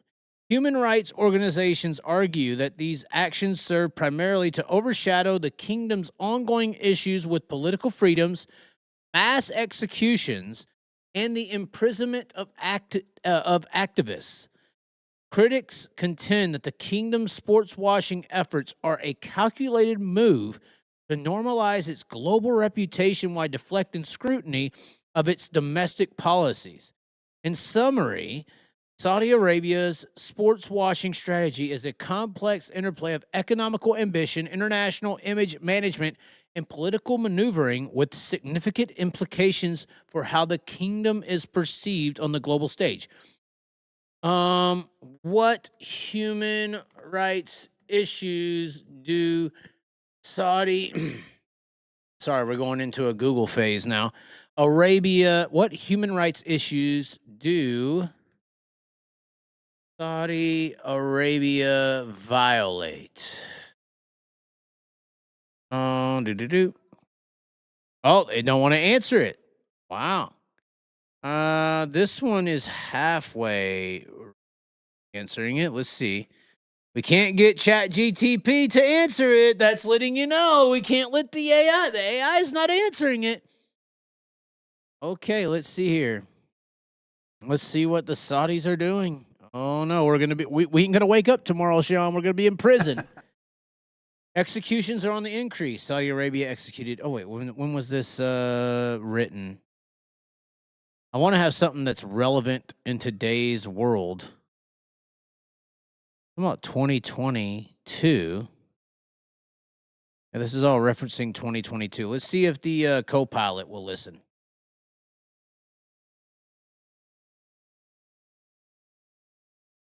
Okay, here we go. Co-pilot listened.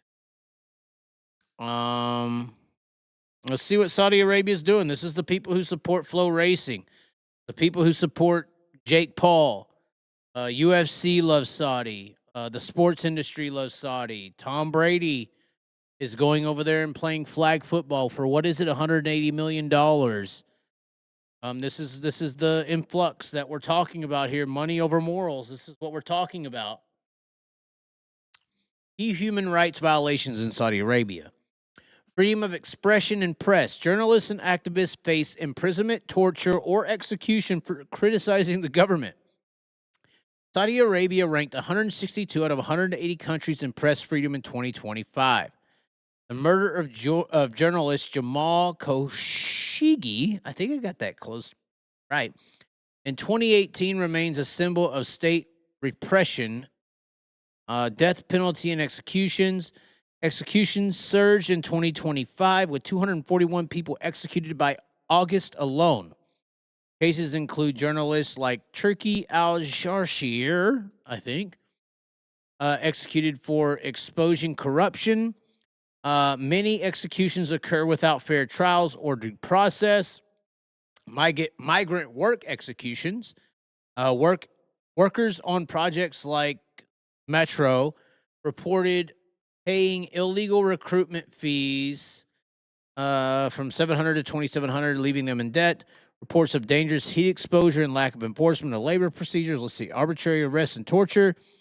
Looks like they kill a lot of people and torture them. Women's rights, despite reforms, allowing women to drive. Women still face systematic discrimination in guardship laws, employment, and political participation. Activists campaigning for women's rights have been jailed and silenced, basically executed. Saudi Arabia remains classified as not free by Freedom House. No meaningful accountability exists for abuses, with a policy of impunity for perpetrators. Impunity. I feel like we need to look up every little definition so that the audience understands. Regardless, this is the definition of what sports washing is. I guess Saudi Arabia, a horrible country. But since what sports washing instead of, they call it basically a very similar term is whitewashing. Like how they, like the black people in America will say they whitewashed you. If you act a certain way, here's the rewards. Who cares that you were oppressed by white people for generations? Just be this way and talk this way and act that way. You'll be rewarded. Same style of concept here, but it's basically saying it's the bread and circus situation where Saudi Arabia is investing in the sprint car racing. They're putting on Mike Tyson fights. They're putting on UFC fights. Tom Brady's playing flag football. Who gives a fuck that we're doing all this other shit, right? This is what he means by sports washing. Who cares that we're killing everybody and, raping women and executing journalists? Just watch the fucking fight, man. Watch the sprint cars go in circles. It's cool, bud. All right, Mike Mihalik, did we get close? Where's our retribution here? We need Mike. And we love them and their oil. Oh, my.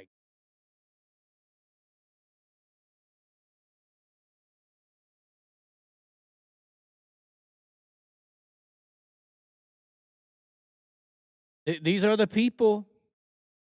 They care that you're talking about it now. I know I may not make it till tomorrow, Sean. I really may not make it till tomorrow, Sean. There's going to be I'll be a drug dealer or some like assailant from years ago or something. I went all over the country and stabbed a bunch of people and I'm going to be charged for murder. Mark says scroll up. He dropped some hangers. Who? Mark did. Was a Saudi journalist assassinated by the Saudi government on U.S. soil? Nothing was done. We're very close to Saudi Arabia geopolitically. Yeah, didn't Trump just say he loves the Saudis? Wasn't there a clip going around where Trump was being critical of Obama taking Saudi Arabia money, and then he's basically arguing himself in 2025 because he did the same thing that Obama did? I'm pretty sure that is I got to look this up now. I got to look up this Trump versus Trump thing. Y'all keep typing in the comments. Yes, he did. Laugh my ass off. I'm telling you, that's a real thing. Trump versus Trump, Saudi Arabia. Let's see. It's a video, bro. I've seen this video. I got to copy this and paste this. Y'all keep typing in the chat.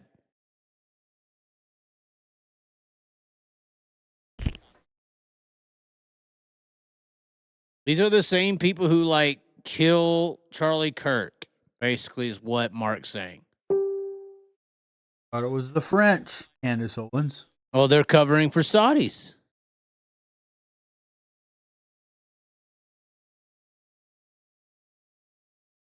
See here. Dude, I swear, there it is. I found it. Guys. Here it is. We found the clip. Trump versus Trump. This is the clip. I've seen it a million times. It's so funny. Watch this. Giving $25 million. Saudi Arabia giving $25 million. Qatar, all of these countries. These are people that kill and treat women, and yet you take their money. Not a gift to me. It's a gift to the Department of Defense. And you should know better. Why don't you give back the money that you've taken from certain countries that treat certain groups of people so hard? Be embarrassed asking that question. They're giving us a free jet. I could say, no, don't give us. I want to pay you $1 billion or $400 million or whatever it is. Or I could say, thank you very much. Why don't you give back the money? I think it would be a great gesture. I thought it was a beautiful gesture. Now, there are those that say we shouldn't be accepting gifts to the Defense Department. And I would say only a stupid person would say that. It should have never happened. And I think you owe an explanation to the American people. We're giving to everybody else. Why wouldn't I accept the gift? If I ever said that, that's quid pro quo.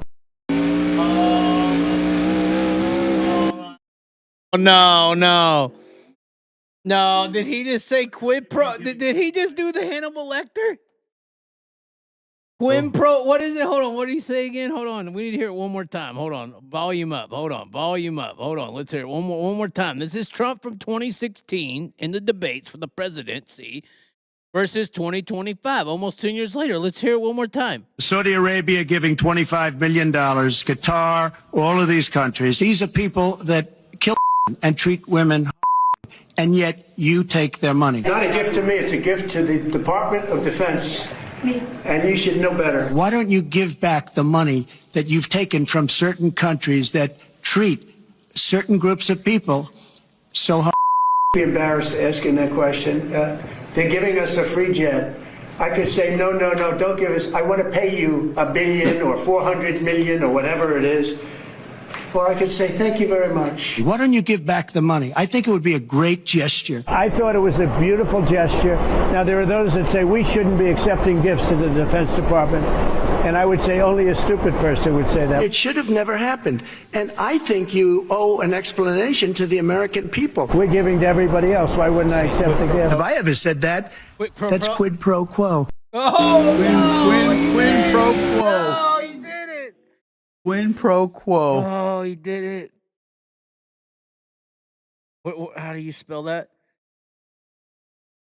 Quid pro quo. Hold on.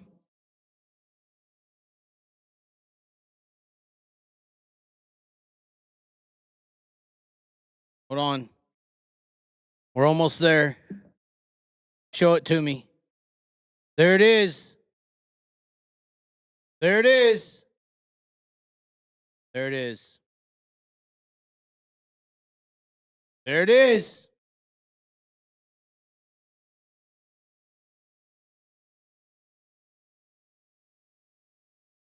There it is. Silence of the Lambs, bro. Silence of the Lambs. Oui ou non, Clarisse?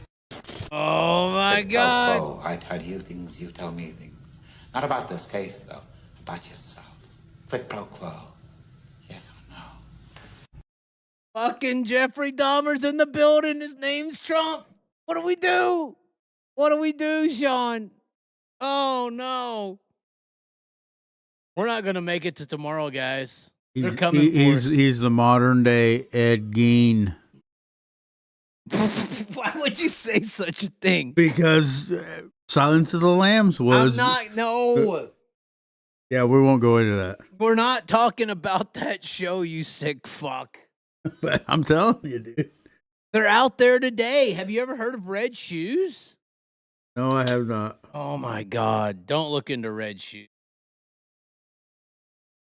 He's only talking about Ed Gein because there was a fucking dumbass Netflix documentary about it. Why do you gotta have a Netflix documentary to know that this shit's fucking real? There's people cutting and eating people right fucking now. Red Shoes, here's the deal. Red Shoes came up with the P. Diddy shit before P. Diddy got caught. There's a black chick, which the black people are so much smarter than us. I don't know why. There's a black chick. There was somebody going after P. Diddy, right? And on the dark web, somebody was talking shit about P. Diddy, and this might be me, you, and everyone here in Knoxville, Sean. My show is protecting us, technically. It really is, because there's too many people. We're in the spotlight. It's like that mafia movie in the Chicago, Las Vegas times. You know, if you're in the spotlight, you can't get touched because too many people will know about it. So this nobody, though, was talking shit to Diddy, and all of a sudden, this nobody's niece went missing.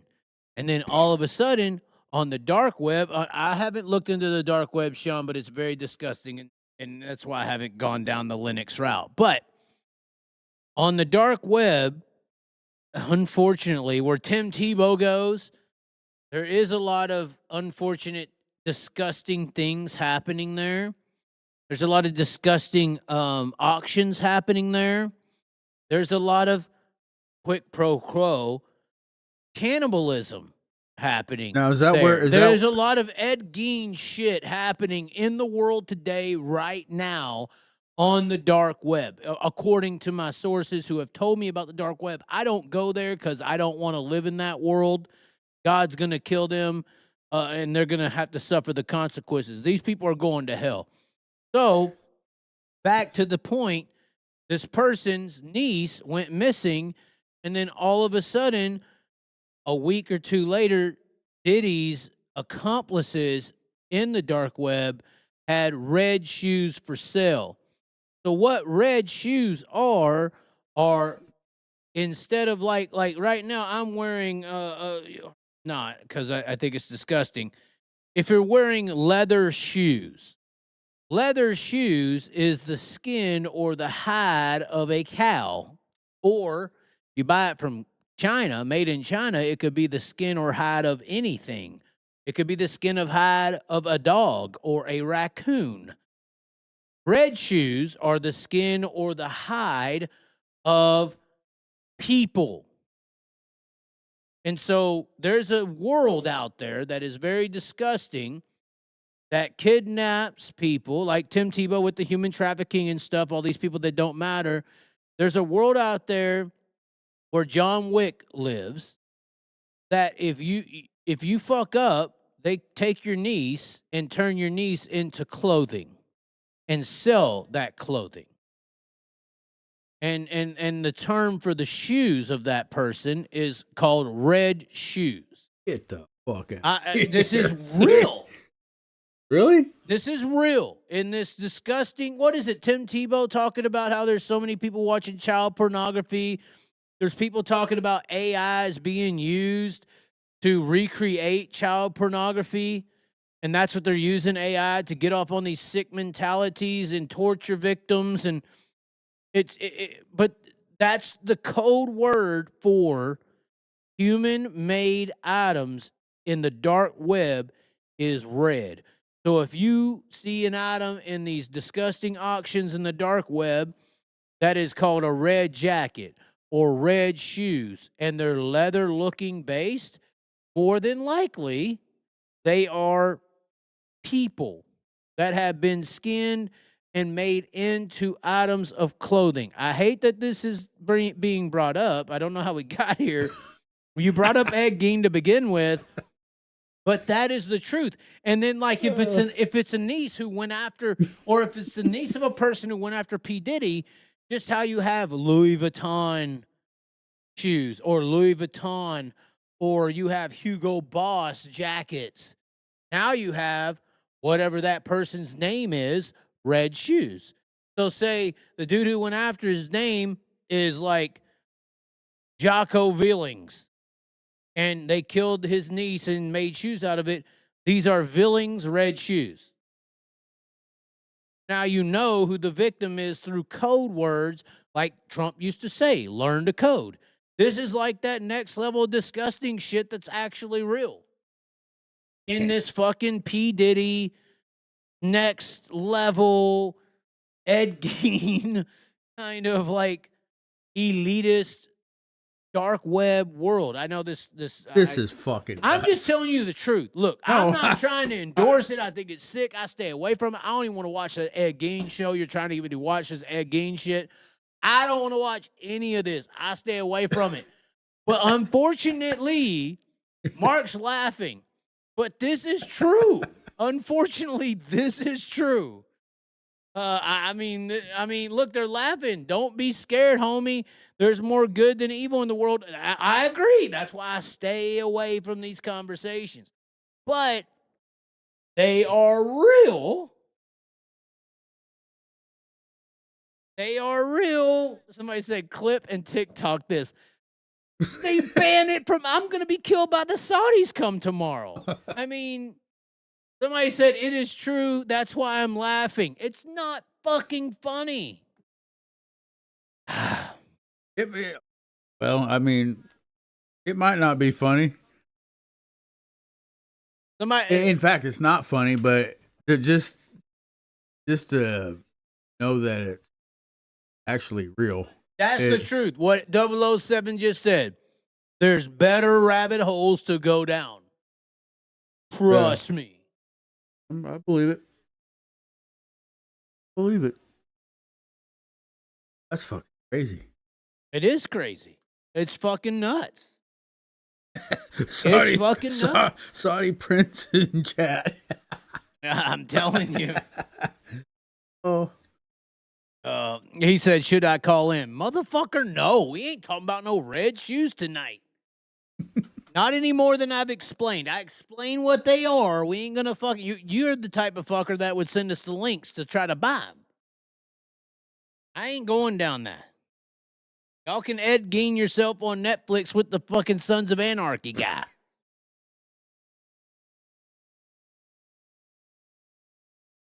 As far as I'm concerned, Ed Gein is a version of white supremacy.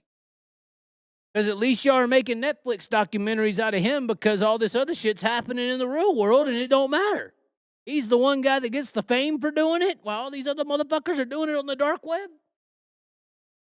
Every day. That's crazy.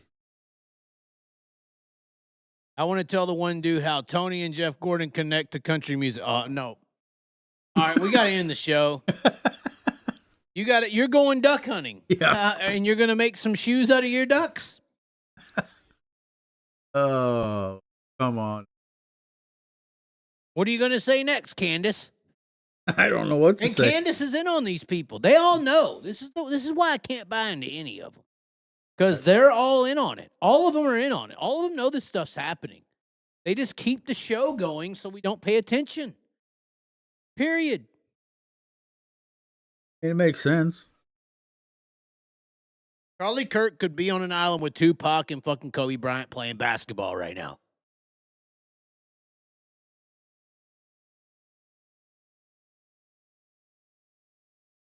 Joke's on you. I'm Candace's French assassin.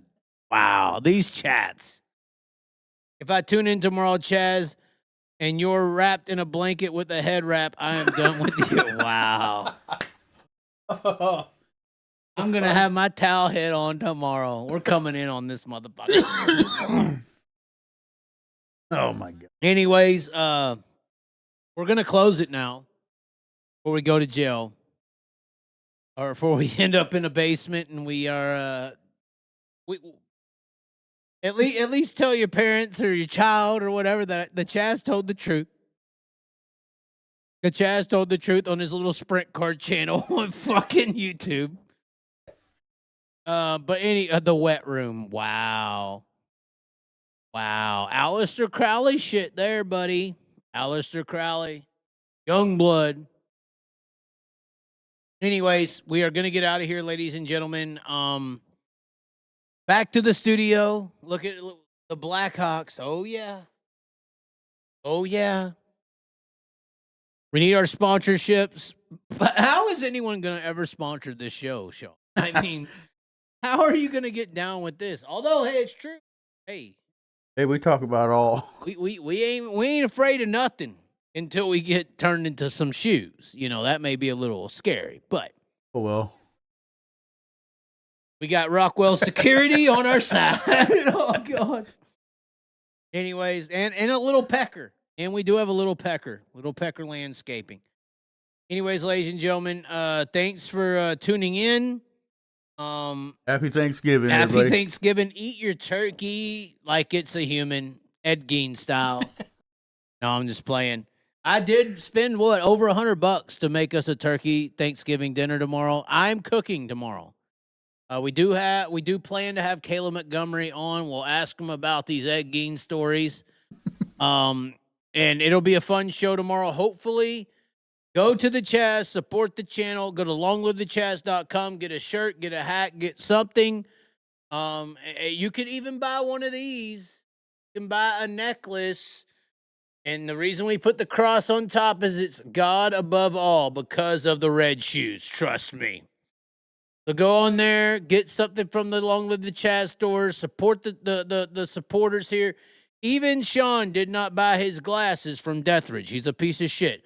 But you don't have to be, no, I'm just playing. Deathridge, all the supporters, send Impact the email. Message Impact, message Prime Composite Innovations. Tell them you love the Chaz, you love the support of the Chaz by these companies. It's going to matter a lot. 2026 is the make or break year for the Chaz here before we go drive a tractor and make $150,000 a year. Anyways, ladies and gentlemen, we're going to maybe have Corgliano's pizza down our throat later tomorrow night outside of the turkey. We'll find out. But the Saudis will find out too, you son of a bitches. Candace and the French government. I got to stop talking.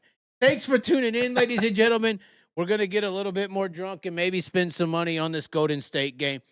We will catch y'all next time. Be sure to subscribe. And as always, fuck you, white people. Bye.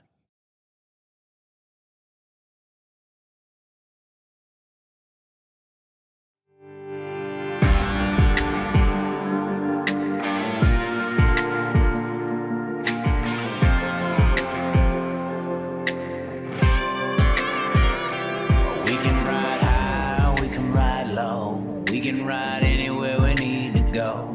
We can ride all night up to the morning, as long as we make the show. We can be the best or we can be the worst. We can be the best thing you ever heard. With the motor singing and the grandstands ringing, it's hard to put it all in words. But this is how we ride, this is how we do. Riding mud, sliding up higher in the groove. Don't give a damn about the cash we're spending. With the time we got, we choose to play it on the go, to stay out on the run. We all high, wild, and handsome. Ain't telling you what's right or wrong or what to choose. Hey, but this is how we do. This is how we do.